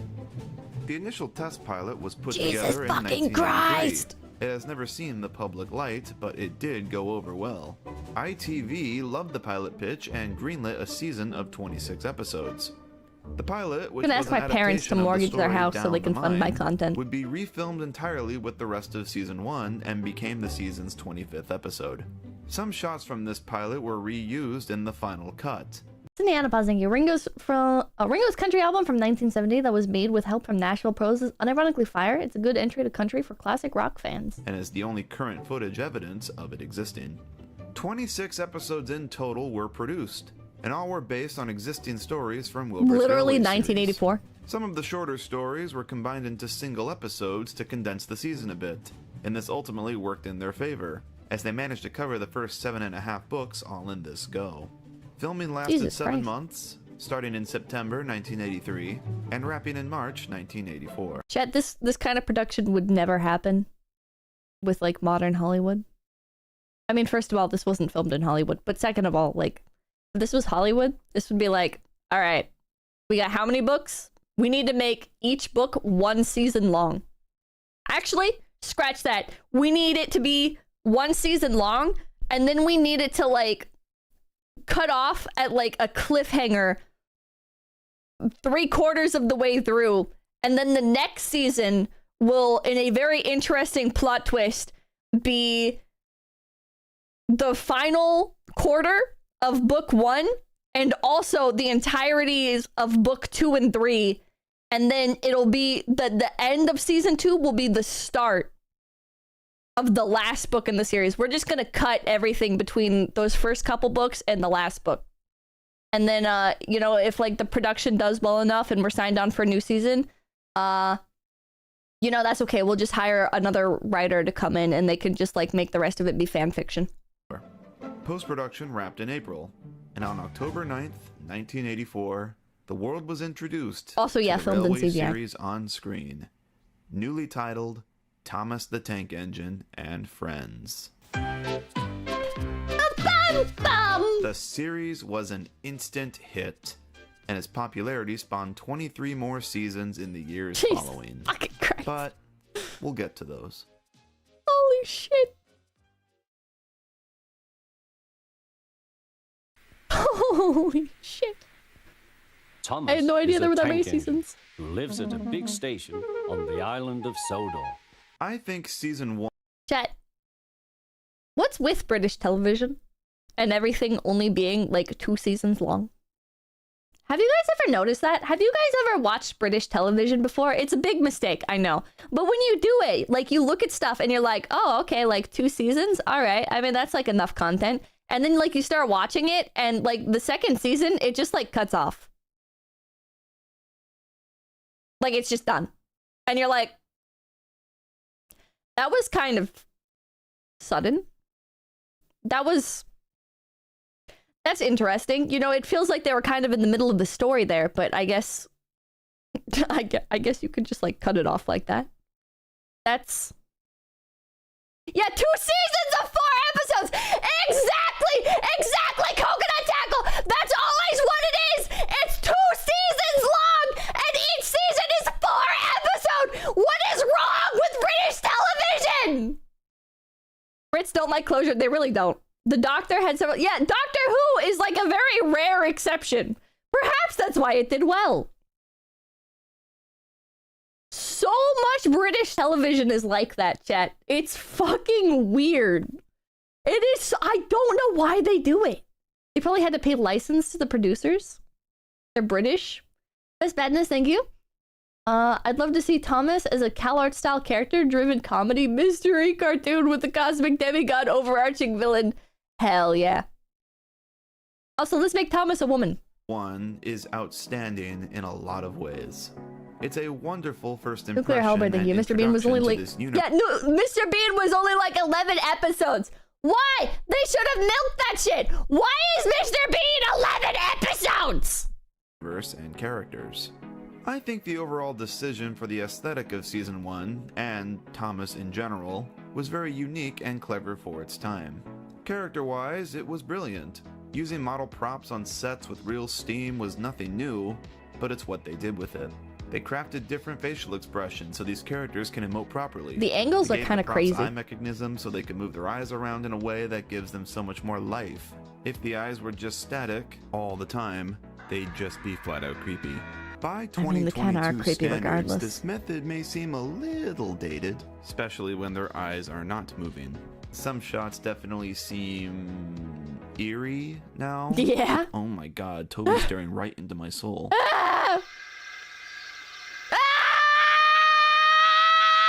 Before the time, this was charming stuff, and I think a lot of it still holds up pretty well. It certainly makes these characters memorable. Jesus Christ. I really don't think Thomas would have been such a home run success if the character's eyes didn't move.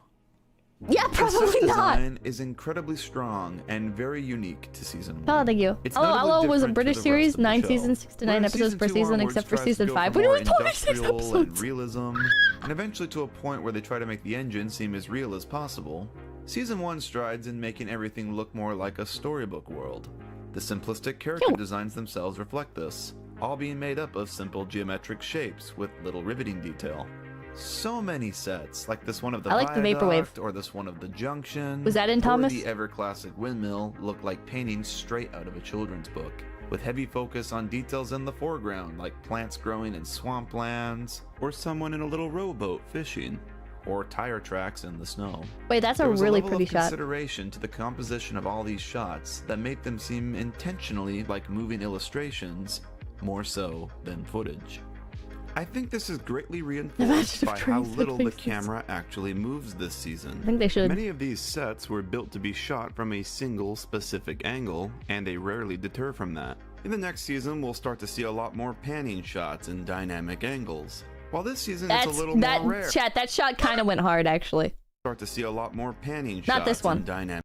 This is kind of a crazy shot. You know these motherfuckers, like, taped the stick to the train, and then put the camera on it, and then taped a plane to the side of the camera. Angles. While this season it's a little more rare the camera moves at all. It does sometimes, but not as often as you think. It usually stays very still. Which is better, Mr. Bean or Game of Thrones? Hunger for more or a disappointing ending? I never watched Game of Thrones, so I have no idea. And Mr. Bean, I never watched, like, consecutively, so I never even realized it ended. So, you're lucky. I tend not to watch currently trending stuff. Sometimes I will with anime, but I feel like content is best enjoyed a couple years after the hype has died down.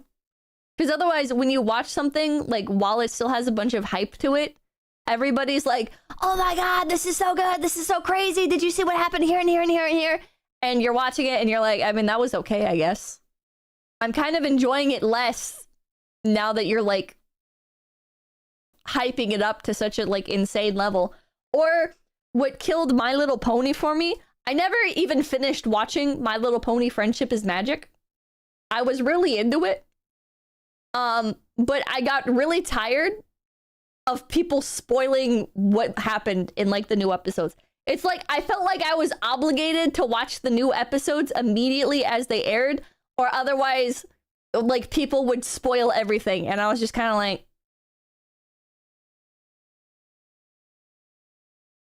sometimes I just don't feel like watching something that day, like, but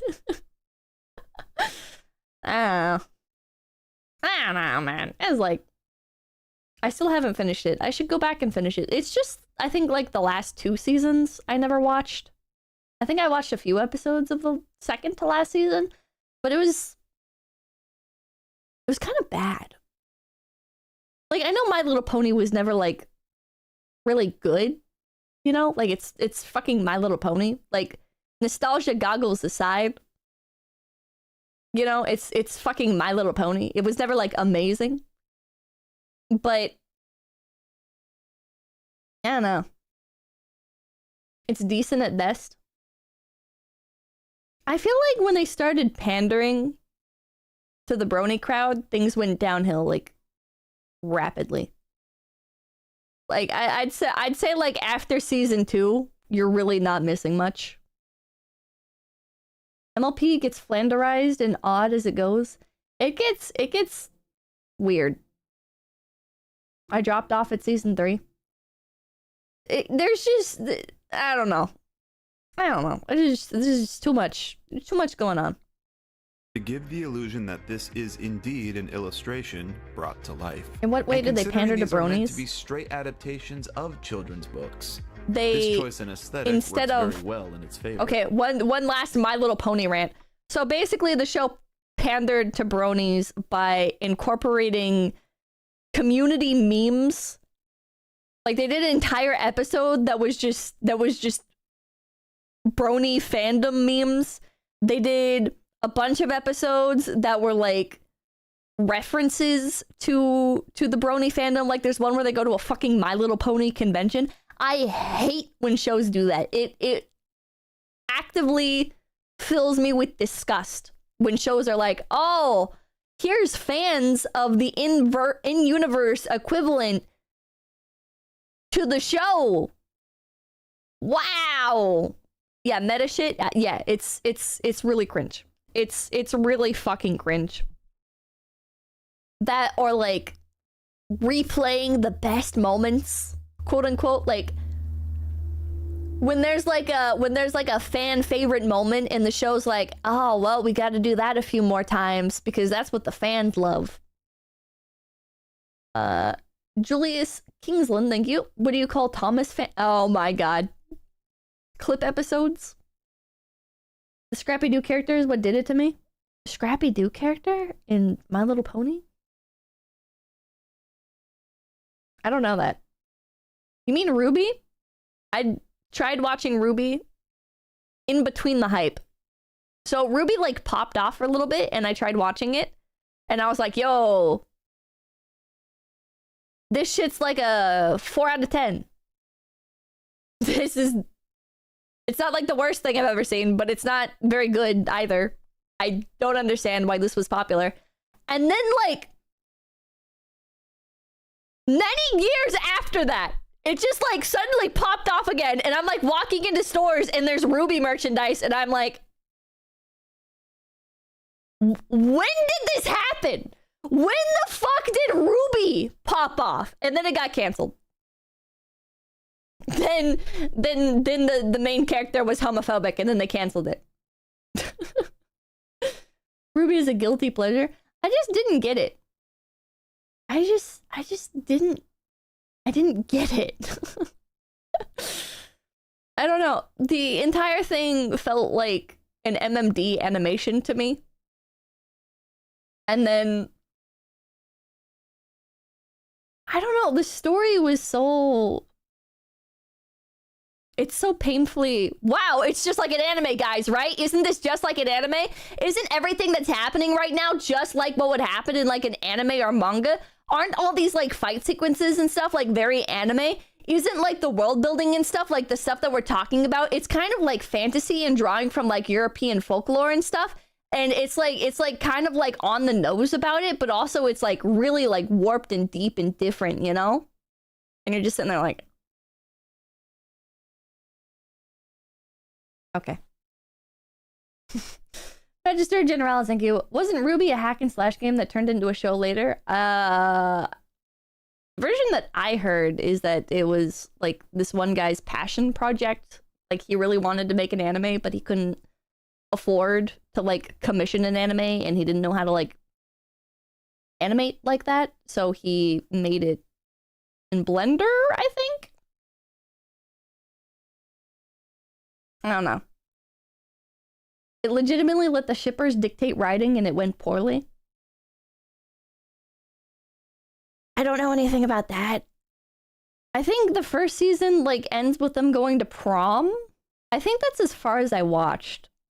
I think that was all that was out at the time that I watched it, is they like go to prom. The first time I watched it, there was only one episode. And I think there was only one episode for quite a while. And then they like released the rest of the season, I think. And they like go to prom at the end of it. And I was like, oh God, this is really not for me. This is really not for me. Any show where like one of the key important plot moments is them going to prom, I'm kind of like, oh fuck. No thanks. No other seasons after this seem to capture that sense of childlike wonder and bliss as well as season 1 does. It's pure. Thank you. Ruby mentioned my autistic obsession. I think season 1 might be the most appealing season of them all. Carrie's the only exception, yeah. Musically, season 1 is a real standout as well. It's a very synthy soundtrack, and a soundtrack that is very unlike anything in kid shows at the time. Raylos are weird. That's like Kylo Ren. Music will always be appreciated and stand the test of time no matter the medium it's presented in. And the themes they created for Thomas are truly iconic. I love how each theme is specifically designed to suit each character. Thomas's theme is very forward-moving and playful, which aligns with his young, impatient character this season. Gordon has a theme that sounds so powerful and grand. Does Thomas get Henry's old? sounds very victorious, reflecting his moments of triumph in various episodes. James's is very jazzy with some swing to it, etc. It's truly iconic music, and I'm so happy these themes continue to be mainstays in the show as it went on. I honest to God think Thomas would not have had the impact on popular culture that it has if it weren't for its score. I think that makes sense. I think a lot of stuff is like that. If it didn't have the music, it'd just be missing a little something. Pakistani National, thank you. Ruby was okay until the original creator died. Now that it's dead, at least we have the fan art. Pornography? Season 1, music does a lot of lifting, to a yeah. greater extent, just Thomas in general, I think also stands out for being so, for lack of a better word, simple. 80s kid shows at this time existed to sell toys, so they very much tried to be flashy and advertise their characters as the coolest things ever. Things like He-Man or Thundercats come to mind. Contrast to Thomas, which is a slow, simple show in a very real-world setting, told to us by a chill narrator who isn't shouting his lines. It's no wonder Thomas was such an instant hit. It was a very different product in a market saturated by high-energy, flashy cartoons. Ringo put it best. Kids are into dinosaurs with guns on their backs, you know, and spaceships. Yeah. And it was just amazing how big it got. It was instantly... Did Ringo Starr narrate the whole thing? All around, thank you. The character made Master Chief versus The creator made Master Chief vs. Samus, and that got him in the door with Rooster Teeth. And after he animated some Red vs. Blue fight scenes, he got budget to make Ruby. There were fight scenes in Red vs. Blue?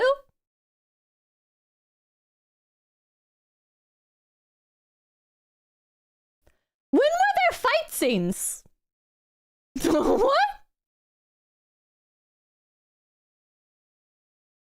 After like season 5? Season 4? Okay, I don't think I watched that far. Sydney Anapaz, thank you. Thomas grows up in the show. He'd be almost 110 years old right now if he was real. It's pretty long. No. I watched Red vs. Blue, but I don't remember why I stopped. Later, towards the later seasons. Season 8 was when they started using CG fights? This is derailing. Stop being good.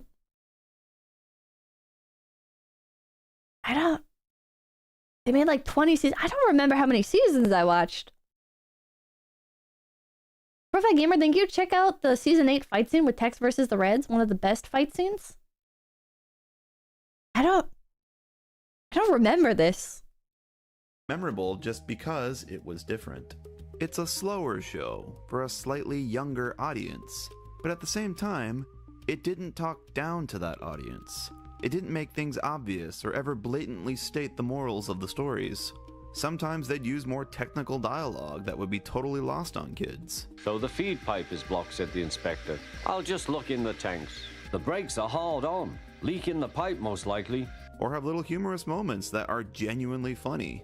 1, 2, 3, push! But he didn't help. My doctor has forbidden me to push, he said. Where's your cow catcher, he asked. But I don't catch cows, sir. Don't be funny, Inspector. What? Can you see fish? And again, that's why it stood out. It's a kid show I don't get it, Jen! I don't get it! I'm sorry! I'm trying to laugh, but I don't get it! He put it best when he described his writing style in interviews. Well, when you're writing a children's book, you're writing for a whole lot of people. You're writing for the unfortunate parents who've got to read it aloud. The only one I got was like the, sorry, I can't push the train because my doctor told me not to. Get it? Because he doesn't want to push the train. What's the fish joke, chat? Can you explain to me? Can somebody explain to me? Best, and treats its young audience with a level of intelligence. Wilbert Odd isn't... Don't catch cows, sir. Don't be funny, Inspector. Help. My doctor has forbidden me to push, he said. Where's your cow catcher, he asked.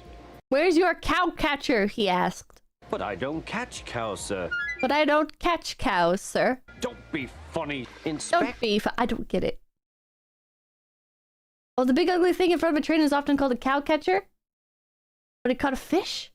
So thank you. Cow catcher is a bash bar, but for trains. Simple Dude, thank you. Watch Blue vs. Tex, it's pretty funny. Can you see fish? What? Hector, can you see fish? What? Great Master, thank you. Someone was cooking fish and chips in the boiler?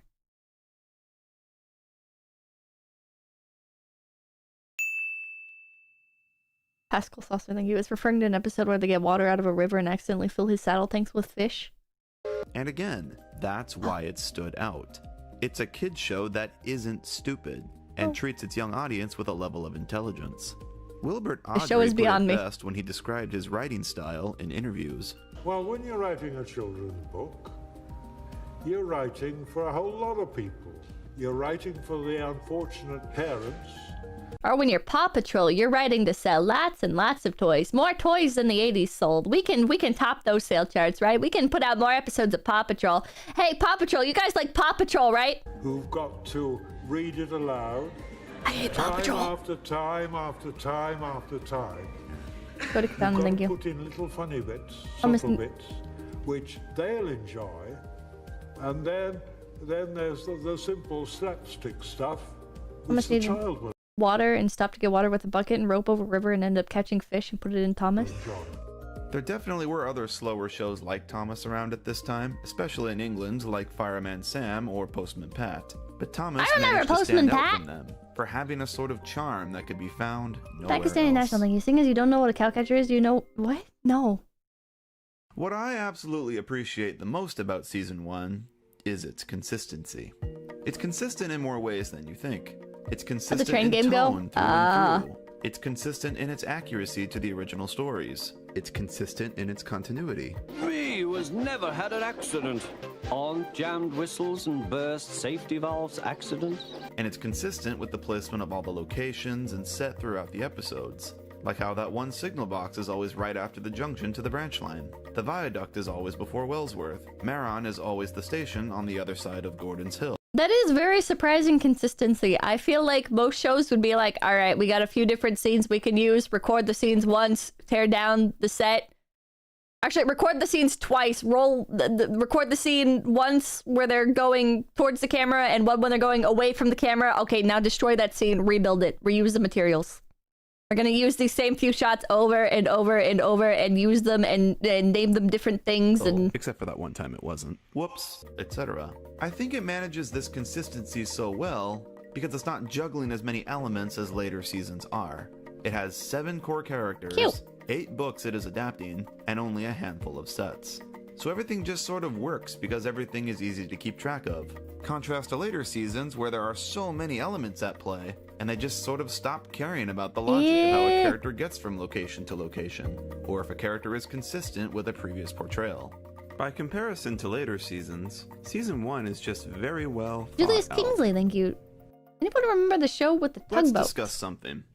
The decision to rebrand the series.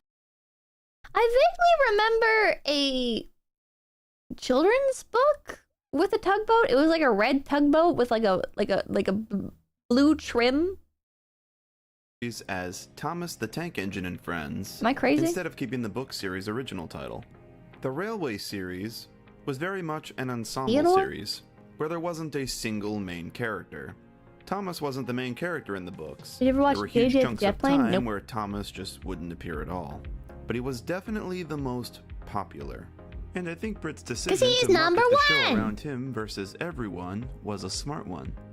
Thomas is the most relatable character to the target audience. He is young, impatient, and has desires that the kids watching also want.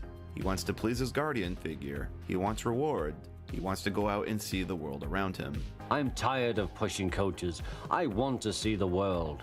Hell, even the book publishers knew this too, as later Railway series publicity releases would title their stuff as Thomas, even before the show was a thing. I can see Britt the knew thing. that Pipipipi, kids would sing it, find sing a it, show go! simply called Thomas Sing it, more go! approachable than something cold and vague like the Railway series. I mean, think about it. Suppose you had never Thomas the Tank Engine does sound a lot more like happier. When I hear the Railway series, I'm picturing like a crime thriller that takes place on a train, or like I'm picturing like those shitty like at the checkout, like what are those books really? They're just like they're just junk food, you know? They're just like they're 600 pages and small words of rambling either action thriller or old woman romance books. read or heard of the book series at all and then read that name. What does the Railway series mean? Is it a book series for You mean kids garbage, about yes. trains, or is it a bunch of old tapes for railway historians? There's no implication the engines are even sentient. A character name like Thomas implies friendliness and warmness. Yeah. A character. They wanted the show to be as much about the characters themselves as it was about the mechanics of how trains worked. Jetplane, thank you. And It that's kind where of Thomas turned got into a horror or thriller and later stuff. It honestly scared me a few times as a kid, especially Diesel, the train with the claw. Hell, thank you. Train discussions starring Phase Company animations. Train with the claw. Did he like grab people and knock them off the train tracks and stuff? Things right. It successfully rode that line.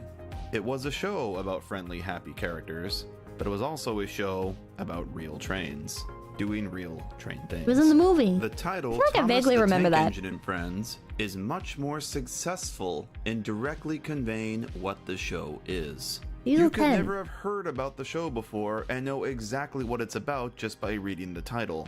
You got Thomas, which is a friendly kid character name, which implies, okay, this is about a sentient character. Then you got the tank engine. I feel like that's a lot of information to be extrapolating from that. I feel like we're pushing things a little far, buddy. I think it's a good name. I think it does like fit like the general idea of what you're talking about, but I don't think anybody's like Thomas.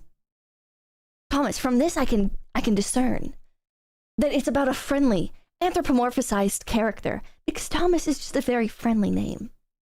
Okay, so you know it's about trains, and then and friends, which implies the show is not only about Thomas. There's more of a fun cast to meet. Thomas won't be the central character all the time. What's in a name, right? Speaking of characters, let's talk about them. The curtains symbolize the author's grief type beat? Kind of. Season 1 is very much a standalone season. As in, you can watch it, and by the end of it, it feels conclusive and you feel satisfied as a viewer. In the same way something like Star Wars: A New Hope works as a standalone movie separate from the rest of the franchise. Season 1... Debatably. Chinook, thank you, Pipipipi. I watched the first 3 movies of Star Wars. That's all I've seen in regards to Star Wars. And like the first like original release, like chronological order, the first 3 Star Wars. Wait, not chronological. The first 3. 4, 5, and 6. Yeah. Okay, anyways. The original... release order. I did not understand what was going on.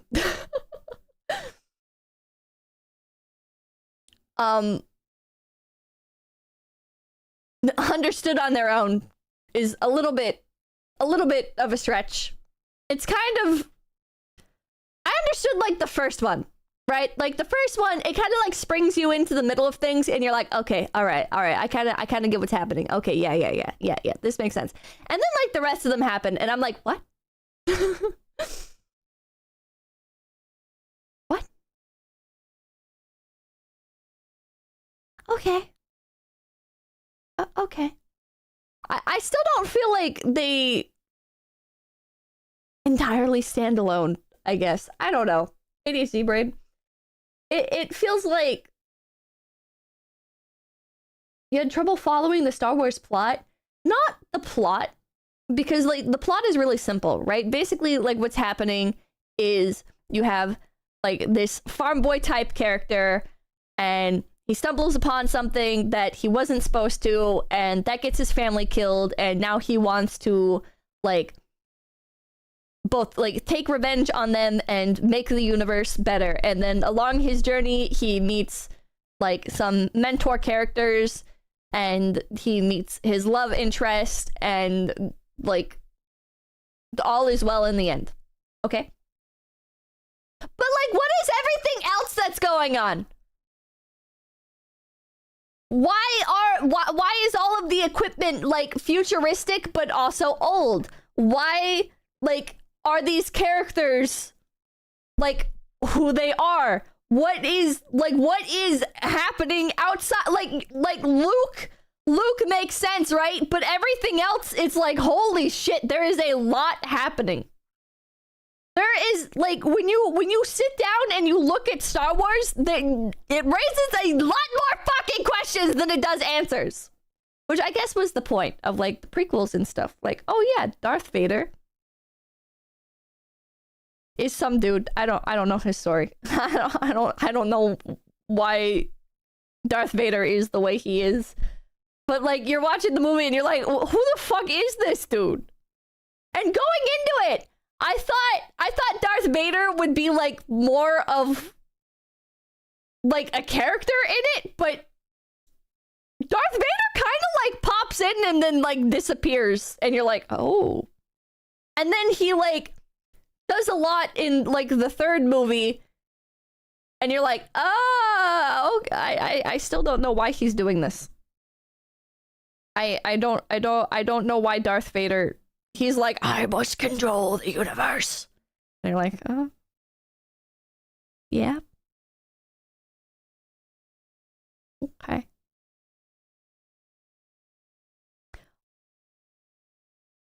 Okay. And then he's redeemed! And you're like, what? What? Just these nuts, thank you. Star Wars technology didn't evolve from Old Republic era because of the Sith. I don't know what these words mean! Aaron Dibble, thank you. Def, check out YTP, the train's agenda. I don't know anything else about Star Wars other than 4, 5, and 6.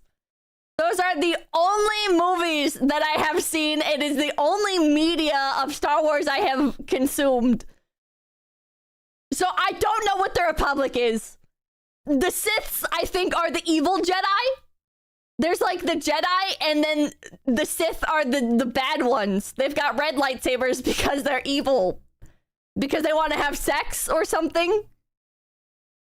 And I think from spoilers that Darth Vader, like, that's what he did. He had sex and he became a Sith. Because he's Luke's dad. But, like, was that it? Is that, like, why he became, like, a Sith? Because he got laid? Is that... They don't, like, cut the Jedi's, like, dicks off? They don't, like... When did he do this? Space Pie, thank you. I envy you so much for only seeing 4, 5, and 6. Napalm, thank you. Star Wars is mid. You're not missing much. Kinda. This is just a massive troll. I have only seen 4, 5, and 6. I genuinely... The only other Star Wars content I have consumed is Jenny Nicholson's video about the Star Wars cruiser. And from that, I gather there's like a cruise ship. And there's like a planet. I forget the name of it, but it's at Disney Star Wars. And it's like a backwater gangster planet. And there's like... Alright, Vader's also hate sand. Tatooine is the planet that Luke is from. There's also like Han Solo, and he's like a rogue. He's like a lovable rogue. I can't remember. Is it revealed that Leia is his sister in the original 3? Because like I know that's a thing, but I don't remember it being revealed. Is that wrong? Like, oh, I think you should watch Star Wars. You could do it with the phase girls. Yes, it is. Oh, at the end. Okay, at the end. Okay, it gets revealed in 6. There's a big drop. Society demanding you chat's meltdown over Star Wars is why I tuned in. Vader is also from Tatooine. Is that why he hates sand? Cardinellis, thank you. I have never been more convinced that someone didn't watch the original movies than listening to you explain them right now. Can I be honest? I spent the entirety of those 3 Star Wars movies thinking about that one interview that I read where, oh my god, now I'm blanking on his name. The guy who played Han Solo. He played Indiana Jones as well. Harrison Ford. Harrison Ford is like, yeah, actually, Star Wars is for stupid little nerds. And I liked playing Indiana Jones because he was cool. And I was like, I watched those 3 movies with just like that interview stuck in my head the entire time. I was like, so Harrison Ford like hated playing this character, huh? So he has like a really bad opinion of these movies, huh? And I'm like watching everything with that lens of context. It's like George himself said Star Wars is for 12-year-olds. That seems a bit harsh. This is like I don't like when people that make things have opinions on the things that they make, because it's always like stupid. People who create things always have like the worst fucking opinions on their own shit. Harrison Ford's quote is, "It was a movie, lives rent-free in my head." Pip a Star Wars watch along? Maybe I could do a watch along of watching the other ones. There's like a character called Jar Jar Binks in one of the, chronologically it's the first 3 movies, but release order it's the 3 movies that came after 4, 5, and 6. And I guess like the guy who played Jar Jar Binks was like, yeah, I regret doing that. I almost killed myself. I was bullied for years. I almost killed myself. So everybody, thank you, Pippa. What are your opinions on your content? Just curious. I'm a fan of a lot of garbage content. So on one hand, when I think of my content, it's like, yeah, I'm making stuff that I would watch. But then on the other hand, my self-esteem is so low that I fucking hate everything that I make, and I feel like a complete burden on the company that I work for. And every day I'm like, man, like from the start, I should have been like a more like traditional VTuber and stuff, because then like I wouldn't be like such a burden, and my content would be like so much better, and blah blah blah blah. Pizza Man, thank you. Just like your opinion, Pippa the Ripper. I hate everything you make as well. I hate Watcher. They do exist. Lauren, thank you. Star Wars has always been poorly written because George Lucas has a weird I make movies for kids mindset, and he writes like kids are morons.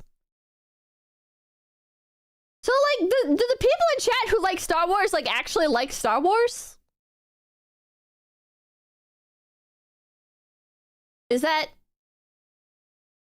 What do people like about Star Wars? People who like Star Wars are like, yeah, everybody who made it hates it. It's like made for stupid babies. What the fuck? Is that Rugly Golo? Thank you. Yes, people shouldn't have opinions on the things they create, is why most Star Wars fans hate Lucas for saying it was for kids based. It goes for most things. It goes for movies, it goes for music, it goes for pretty much everything. But Shelving, thank you. In that case, you're definitely not going to like that one anecdote about Obi-Wan telling a young fan who approached him once to never watch it again. Oh my god. You know, Hercative, thank you for the 50 Mexicans. People would be like, am I good enough to have imposter syndrome? Kind of narcissistic to have imposter syndrome, because it kind of implies you could be an imposter of anything when really you are nothing. Kaneko, thank you. Laser sword fights are cool. Yeah. That was one thing I was disappointed by with Star Wars, is there wasn't really enough, like, things that I thought Star Wars had. Like the lightsaber fights. I was like, yeah, lightsaber fights, let's go! Oh, it's over. That guy disintegrated. Pixie Misa, thank you. But Pippa, we are stupid babies. Okay, back to Thomas the Tank Engine, alright? Like real adults. Let's get some real adult media here. Justy's not thinking about it. I like it because wizards and space heroes. One of Thomas does too. Every character is in a different place at the end than they were at the beginning. Everything wraps up so nicely. Prequel fights are awesome. Every character has an arc, some more in-depth than others, but they all have one. Edward's arc, for instance, is one of the more simplistic ones, and completes in the span of a single episode. He proves he isn't a worthless old engine and shows up the bigger engines that belittled him, and then continues to do this as the season goes on. Hell yeah. Whereas someone like Henry has an entire character journey over the whole season, starting as very selfish and ending being one of the more sympathetic and victorious of the fleet. Hell Whether yeah. they have a complex arc or not, by the end of the season you do feel like you really know each character. Toby, who appears in 4 episodes total and speaks in only 3 of them, feels like a main character by the season's end. And I think that comes down to Audrey being a genius writer in brevity more than anything. All it takes is for a single story focused on each character alone. I think that's like a real sign of good writing. Is like nothing feels wasted, I guess. You know what I mean? Like when you watch a show and you're like, yeah, even the side characters were actually relevant. Like the side characters weren't just there to... How do I say this nicely? But just like either A, sell more merchandise, or B, just like appeal to a certain demographic. Jujutsu Kaisen fans are fuming right now. I have never watched Jujutsu Kaisen. All I know about Jujutsu Kaisen is there's a one guy named Gojo, and I think the author killed him because he was too popular and it was annoying him or something. Is that correct? Jujutsu Kaisen is about to end? Yes? Sorry for spoilers if anyone cares about Jujutsu Kaisen. That's correct. Which is just so insanely petty. It's so insanely petty to be like, oh, because he's too strong. Okay. It's so petty though. It's like, yeah, I made this character and I kind of regret it. And he's like really popular, so I'm just gonna like kill him. What the fuck? I feel like Jujutsu Kaisen has probably like my least favorite type of situation for an anime where you go into the show like wanting to see like that one character that everybody else is hyping up, and you're like, oh, the show's not about that character that is like on the cover of everything and is like everywhere and is stupid popular. It's this other character that I don't know the name of, I have never seen before, and if I have seen them before, it was only in passing because I like do not recognize them. Like Jujutsu Kaisen, I cannot tell you what the main character looks like. I have no idea. I don't know his name. I've probably seen him before, but he's never had any sort of impact on me, so I have no idea. Yeah, Levi from Attack on Titan. I watched Attack on Titan, a couple episodes of it. I thought that like I thought it was like a buddy action anime where they like go around like killing titans as like a trio, and I thought like or not trio, like a group of like 4. Or maybe like 5. I thought it was like Eren Yeager. I thought it was Mikasa. I thought it was Levi, Armin, and the girl who eats potatoes. I thought it was like those characters going and killing titans, and it would be like a Titan of the week. They go and they kill the titans, and they come back and they learn more information about the titans, and eventually they like discover how to kill all the titans, and then they're done. But apparently that's like not the show. That's not what the show is, apparently. Apparently it's like a psychological thriller, human splicing. It almost gives me like Full Metal Alchemist type vibes.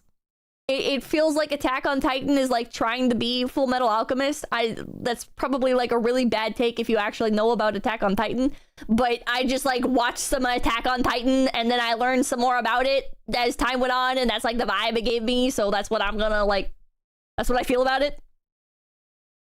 And it does not connect with me. It totally. Okay, well, I'm glad that's not like a bad take. Because, wow, that show,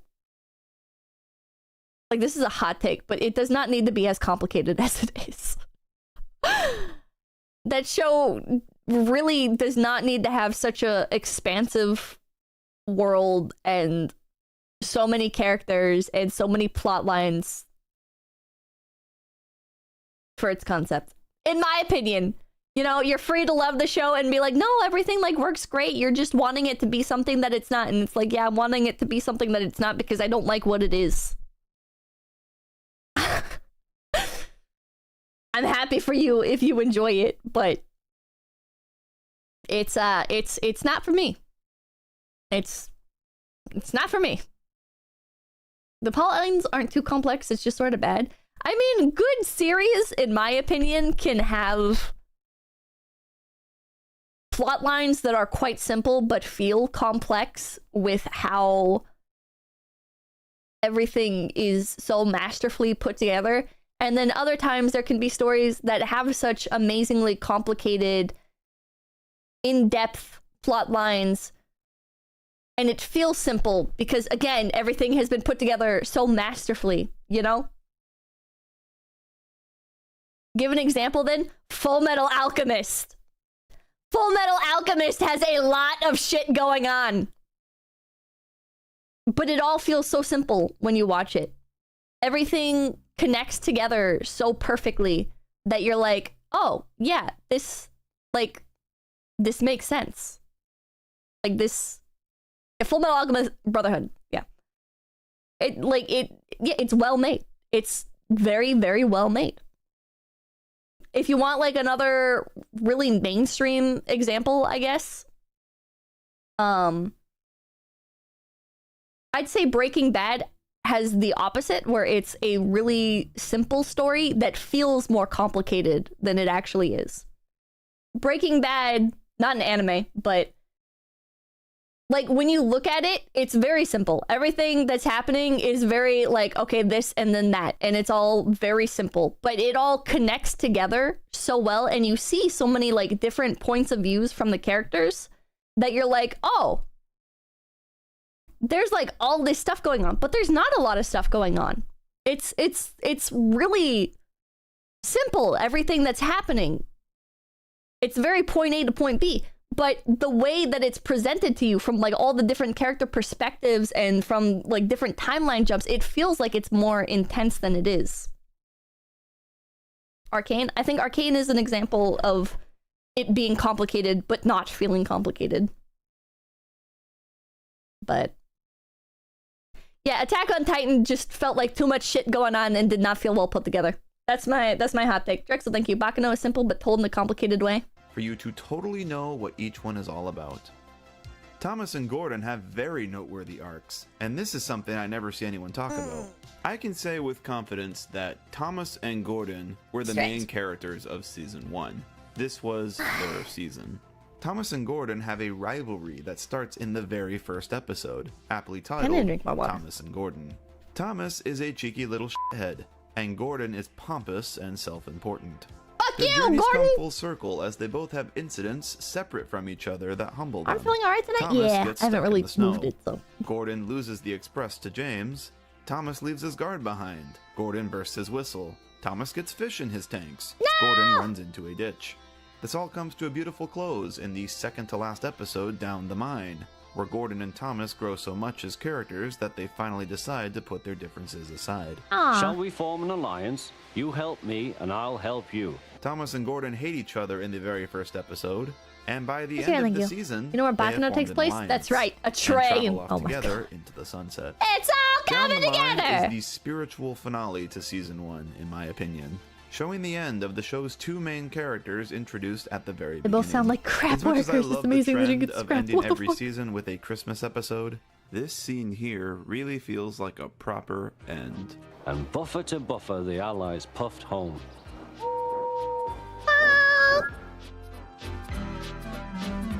Hell yeah. I think the MVP of Season 1 was definitely Henry. He goes through quite a trial and has the most interesting character journey. He's the most changed at the end of the season out of everyone. He starts as a rude, stuck-up curmudgeon, then a nice redemption story that makes the audience like him, another fall, but this time a very sympathetic one, and he came out of that victorious in the end. He even gets rebuilt into a much bigger, stronger engine, symbolizing rebirth, if you will. Most of Henry's best episodes come from Season 1. The Flying Kipper, of course. The steam effects But also ones like kinda go Whistles and hard. Sneezes, where he finally gets that one-up on Gordon. And the ever-famous sad story of Henry, where he gets locked up in a tunnel forever and dies of starvation and we never see him again. That's... Wait, what? Wait, what? Ghost Boy, thank you. For the longest time, I thought Gordon was Thomas's dad. That's what happened in this episode, right? Clickbait! Henry feels like a totally different character by the end of this season compared to where he started. And that's why I think he deserves the For the love award of for God, season's Montrezl. MVP. Thomas alone definitely deserves a mention too. I was this close to giving the MVP award to him because it's Thomas. It's his show. feels wrong to not give it to him in the first season. Thomas has some wonderful character growth this season. Wait, so did Henry get out of the tunnel?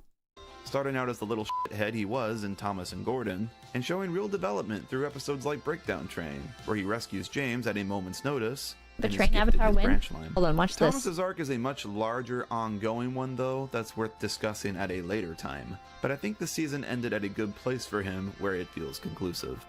So we'll let Henry have this one. Hurrah! Cried Henry. Well done, Henry. You deserve it, champ. Let's move on to the season's standout episodes.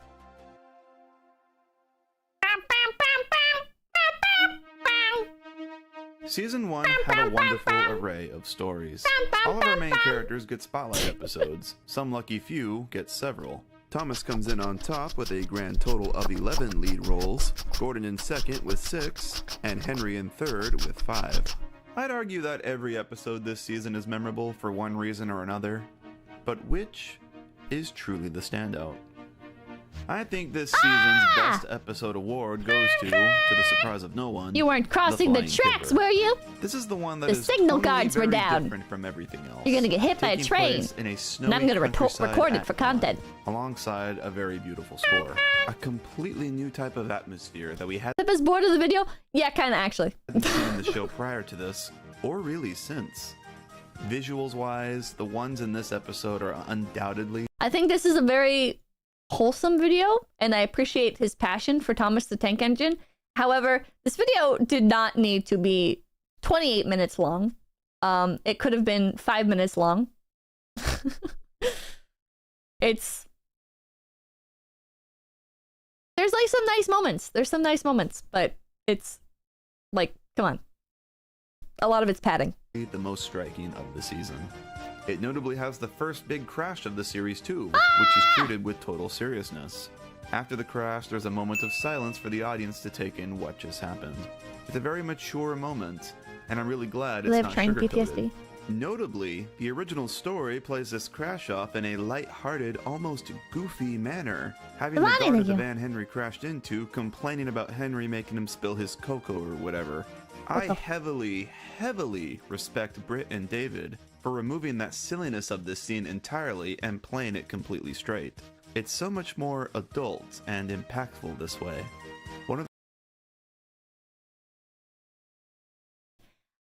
This is like a very minor nitpick, but it feels kind of...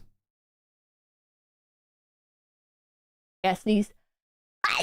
It feels kind of reductive, I guess, to say that a scene that is treated more seriously is more adult. It feels like it's saying, I'm gonna sound like an angry, like, cartoon fan or whatever, but it feels like what you're saying is that moments that are of a more serious nature are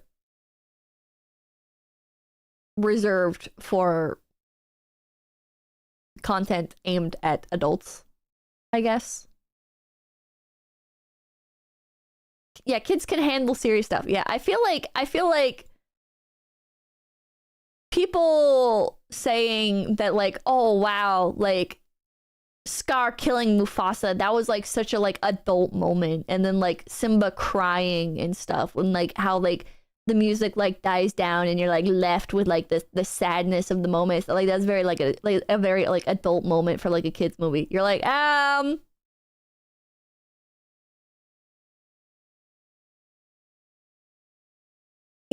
it's infantilizing. It's kind of like children are literally children, right? But like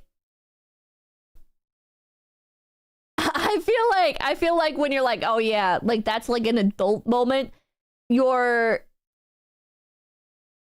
drawing a clear line that this more serious content is traditionally to be reserved for adults, when it's important for children to have exposure to this kind of thing, in my opinion. You know, kids should be acquainted with fictional portrayals of more serious topics, because it will help them to understand these topics and be able to rationalize their own feelings, like with death, right? Like the death of a parent. I think this is just semantics. I guess you could argue that hardships are a part of life, but I feel like okay, like basically to like try and like sum it up nicely. People will say that serious moments in kids media is, they'll like imply that it's like out of place, I guess. Jesse Jinx, thank you. Tilde, choo-choo's away, Tilde. You know, Hargative, thank you. It changes the historical period. Oh, changes by historical period. Kids 100 years ago were treated nothing like today's. It helps kids prep for their future. Yeah. I don't think that, like, suffering is an adult thing. You know? Death is not an adult topic. Death comes for all of us. Children will inevitably experience death of some sort in their life. You know? Like, I don't think it's good to be like, okay, well, this is like an adult topic, so we should try and like not include that, or we should reserve the this is adult content. These are adult themes. Adult themes is like pornography, okay? Adult themes is like drug use. All right? General bad stuff happening is not an adult theme. One of the few rare examples where the adaptation is better than the original story. It's a no-brainer why this one deserves the Best Episode award. Possibly an unpopular opinion, but I think Toby and the Stout Gentleman deserves an honorable mention as well, for it's the only ep this season to take place outside of the main railway and thank you. Hey, I established can see the characters, Thestrals and now. instead follows a single new character that we've never met before. While Kipper is the definite standout, I think the episode that best sums up what Season 1 is all about is Thomas and Birdie. An absolute classic, of course. I don't know who Birdie is. Season 1 special are present here. A simple story with fun characters, a poppin' soundtrack, consistency all around with the placement of locations, all of which are so aesthetically pleasing and look like paintings. This episode has it all. Thomas and Birdie is Season 1 incarnate. In terms of the worst episode this season, that's kind of hard to say. I enjoy every episode in Season 1, and I don't think any of them are bad. Are you not gonna explain who Birdie is? The bus? lot of people say, yeah, I get that he's like the bus, but like what's going on here? Thomas and the Guard is the weakest one, because not a lot happens in it. And I guess I would agree with that. It's not a bad episode by any means. It's simple by design, because its purpose is to introduce the audience to how Thomas's branch line works. This is the first ever episode to take place on it. But yeah, not much of an engaging story here. Thomas leaves the guard behind because of impatience. He says sorry, the guard says it's okay, and then the story ends. Not a lot going on. It doesn't really contribute that much to the overall plot. Encouraging you to go watch it yourself? I guess so. But I'm actually going to go out on a limb here and say the one episode this season that doesn't fully work for me is Thomas's Christmas Party. It's a nice... It all comes down to the fucking Christmas episodes, chat. Jesus Christ. These do tend to be the worst episodes in literally any show. You watch any fucking show, it has a Christmas episode come on, skip that shit. All the characters are together. Always the worst. Finale episode, but it sort of feels like a part 2 to a part 1 we never got. They mention events from a story that never happened on screen. You're dumb. I remember seeing this flashback scene as a kid and thinking I missed an episode or something. Overall, just feels kind of out of place, and was only made to have a Christmas story to end the season on. I like that tradition. And I like the episode, don't get me wrong. It's a very sweet story. I first learned of Lost when Steve from Blue's Clues went off the fight in Iraq! From Gordon's... What? Steve from Blue's Clues fought in the war? Book would have been a much better, all the characters together, celebratory finale than this. It would have been a much better bookend to Thomas and Gordon's characters arc this season. Super glad, thank you. The word I would use to describe season 1 Yes! is Okay. complete. No! Season 1 is a very complete season. Oh, As he came back. in, Okay. If you decided to stop watching the show here, you'd be pretty satisfied. Every major character has an arc, and all the stories build upon each other and conclude nicely. It's a season where watching the episodes in order actually matters. There is progression to the overall plot and these characters' growths.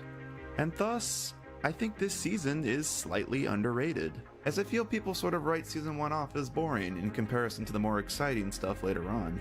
Yes, it is a slower, simpler season than most, but season 1 has such a unique charm on its own that no What other the hell season were has, those? that I can't His eyes were possibly say facing it's two different boring. directions. This is Thomas the Tank Engine in its purest form. The raw, untampered, uncompromised original vision of what the show is. And it is wonderful. If the first season of a show is bad, I judge it pretty harshly. You know? There's like a lot of people where they're like, oh no, it gets like good in like the second season and stuff. But personally, I feel like I agree with this. Like in general for shows. Like the first season tends to be like the true intended vision for a show. And so as things change in later seasons, I tend to view it as, I guess, like bridging off of the original intended vision. JoJo Part 1 though, JoJo Part 1 is my favorite. Part 1 is still my favorite part of JoJo. Like, as much as I have enjoyed the other parts, and as much as I have enjoyed particular characters, I think Part 1 is just the best. I'm on Part 5 right now. I'm not even halfway through it. Hey, by the way, why is the ending so bad for Part 5? Like, not to, like, get distracted, but, like, can we talk about how, like, every time an episode in Part 5 ends, you have to, like, really quickly pause it, because otherwise you hear some guy go, oh, you make me so horny, or when I wake up, I feel so horny, whatever the fuck are the lyrics. Yeah, why is that there? I don't like that. I don't like the ending. This is the only time in JoJo I have voluntarily skipped the ending song, because it's really bad. It's not even visually interesting. I don't like that. I don't like it. It's kind of crazy because the ending to Part 4 was so good. The ending to Part 4 was such a good song, chat. It was such a good ending. And then Araki chooses the endings. Oh my god. Chat, hold on. Chat. For context. Chat, for context. Spoilers, I guess, for Part 5's ending. Oh, wait. I think when most of us think about showing Thomas to someone who's never seen... He's done. He's done. Why?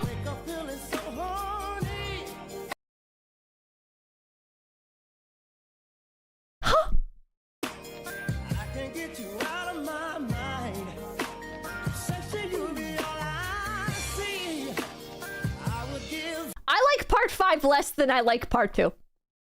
I did not really like Part 2. Part 5 feels like it was for a different audience. But it's funny because Part 2 and Part 5 both have like the best intro band. Part 2 and Part 5, the intros are crazy good. Mr. Yeah, thank you. You're right, this song would have been better fit for you with Part 4. No. Part 4's intro, or Part 4's ending was really, really good. It was really, really good. And the intro to Part 5 is really good.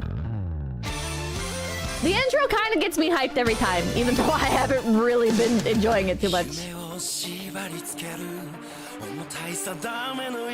Hey, Jim, does Part 5 came out during the hype of the 90s R&B? Like, this is really good. Why is his name Guido, by the way? Araki! Araki! Araki! Araki, what are you doing, Araki? Araki, stop taking notes from J.K. Rowling! Araki!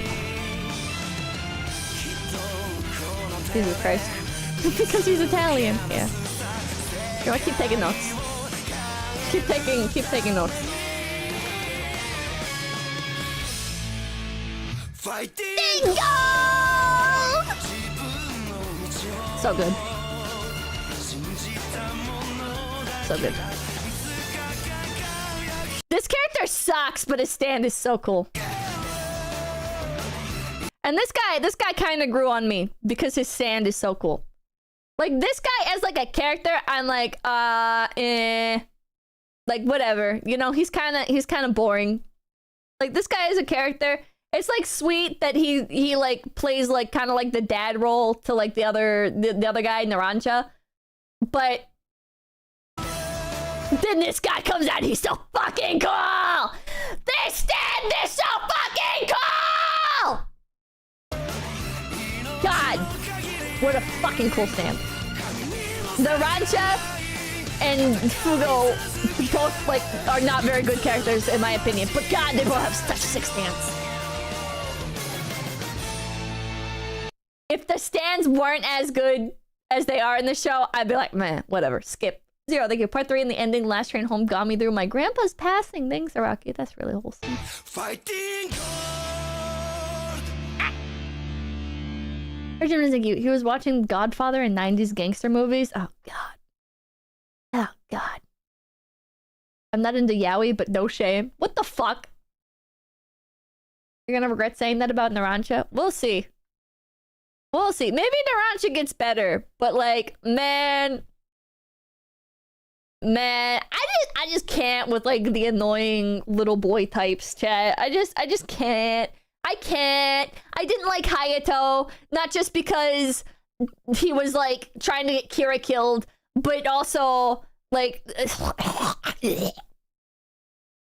they're just so annoying. They're just so annoying. It's like the plot is always like, I did something annoying and now everybody hates me. How will I not be annoying anymore?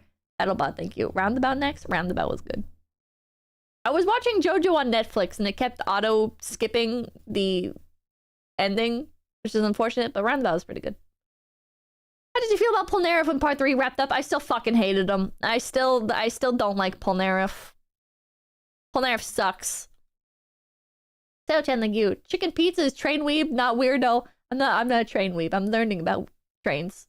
Kind of naturally negative, thank you. Thomas the Tank Engine didn't really start until they introduced stands. Number 1 Pipkin Pippa fan, thank you. Shocker, Pippa hates the femboy. The competition. What the fuck? You guys accuse me of always preferring the femboys.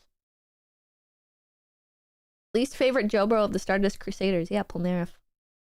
Fuck that guy, man. I feel like Giorno is just also, like, not very interesting. I don't know. Like, when they were like, yeah, spoiler. Giorno is Dio's son. Okay, end of spoiler. I was like, this is gonna be crazy. Giorno's gonna be crazy, dude. This is gonna be wild. He's, like, in the background of every episode. Part 5 be like, Brutality, I don't think we should do the thing. And Brutality is like, hey, Giorno, I understand why you feel like that, but actually, we should do the thing. And then Vista is like, I don't think we should trust that guy. And then the ex-cop guy is like, something's weird about all this. And then Fugo is like, hey, Narancia, stop messing around, okay? And Narancia is like, ah! And then Brutality is like, ah, Giorno, you are right. And Giorno stares like this.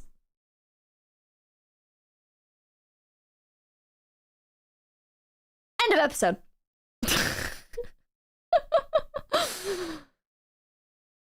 It's been not particularly interesting. Ah, good summary. Yeah, thank you, thank you.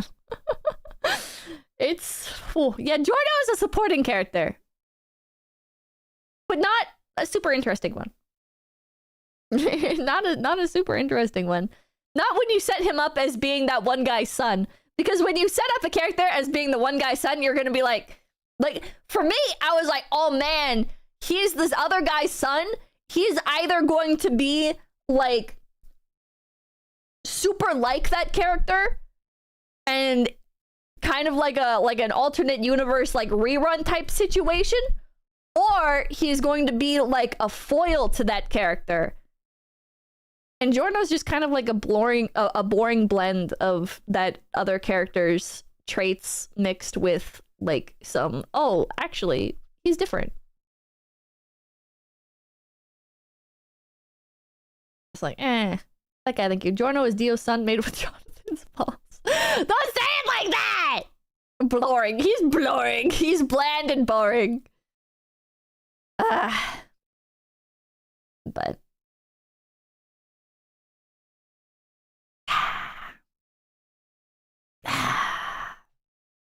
I don't know. We'll see. We'll see. I'm not done with it. I'm not even halfway done. I don't remember what episode I'm on. I just finished the episode. There's a stand called Babyface, and its power is raping people. That's... yeah. And the stand user, his name is Melon. Sorry, Malone. That's the last episode that I watched. Ah! Yeah. Rocky kind of wild out. Rocky was kind of wildin' with part 5. I feel like I shouldn't be able to say rape as much as I've been saying in the past few streams, but for some reason it just keeps coming up. Yeah. I left for 5 seconds. Melone. Yeah, Melone. I don't know. They pronounce his name Melone, but yeah, it's yeah, I liked Prosciutto. Prosciutto was cool.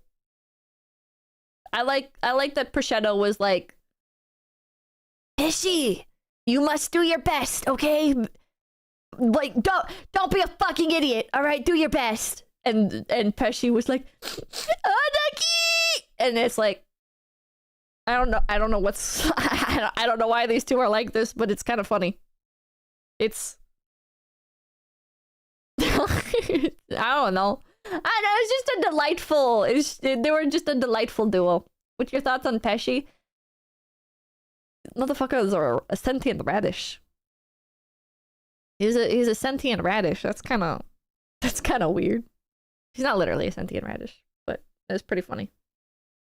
It's kind of annoying. He's kind of an annoying character. But he had a cool stand.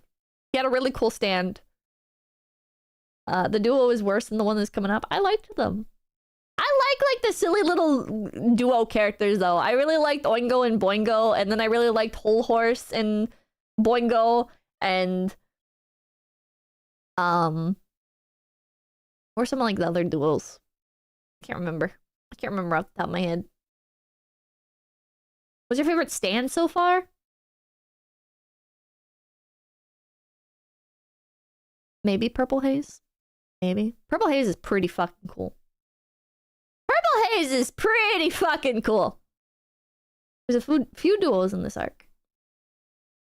It's a cool one. Not the ship. Oh, I thought you meant like in part 5. Oh, well, I guess there was like a ship stand, but it wasn't, the stand wasn't a ship. It was like, the stand was like, it chameleons itself as like other things. So it wasn't that it's literally a ship. It's like the ship is like, the stand is just like overlaid on top of the ship. Purple Purple Haze is just a poison stand that's really kind of basic. But it's like cool. But like Purple Haze is like a rabid creature stand that like when it punches things, it like breaks vials of toxins and are like it looks cool, and like the toxins like boil creatures from the inside. A stand that does nothing. It's cool. I like it. Basic power, but cool, yes. I think Purple Haze is cool. I liked Red Hot Chili Pepper from Red Hot Chili Pepper was cool. I liked when they say it. I liked what less than the stand, I more so appreciated the name. Because just hearing the characters be like, ah, Red Hot Chili Pepper. It's like, okay.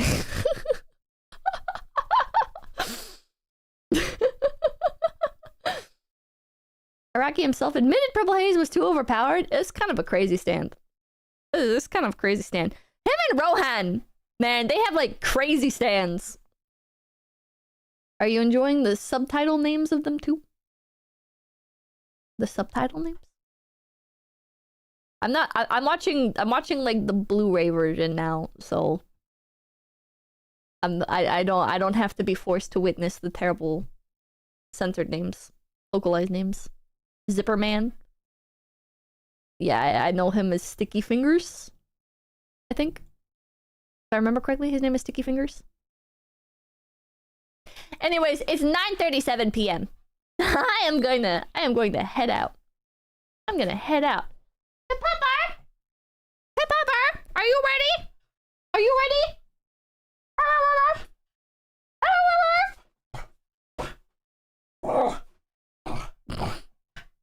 The Pupper says she's done with stream. Oh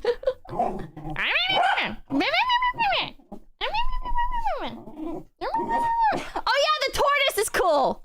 I like the tortoise. Okay, anyways, I'm gonna thank you guys so much for stopping by. I'm sorry the stream kind of got derailed. I know, Pupper. I know. I feel like I didn't learn anything about trains. I feel like I still like trains visually, but the traintism just isn't. It's not connecting with me, you know. I get it. I get why people like them, but it's not for me. I like looking at them. I don't like the controlling the train or like watching Thomas the Tank Engine.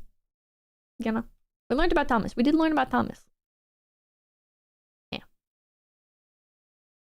All right. Thank you guys so much for stopping by. I hope you enjoyed the stream. Regardless, I hope you guys like trains. Does you think you should ride Amtrak one day? Isn't that only in Europe? If I ever go to Europe, I will go out of my way to ride Amtrak. Hopefully it doesn't take the whole day for it to arrive. No? Okay. They're in the US as well? Oh, wait, yeah, Amtrak, America. Okay, yeah. Wait, that makes sense. That makes sense. I'm an idiot. It's kind of expensive. But alright, I'll go out of my way one day. I'll find a reason to go on one. Thank you guys so much for stopping by. My name is 𝐿, and I will see you guys tomorrow. Don't forget to read the book club book for Thursday. It's a really short read. Should take you less than an hour. What's a cringe? Tilde choo-choo! Tilde choo-choo! Tilde choo-choo!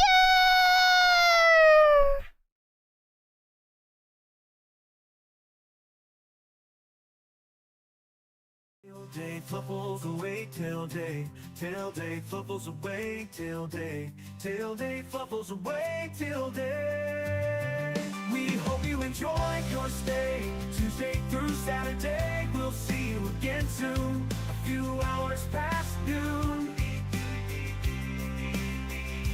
Drinking water.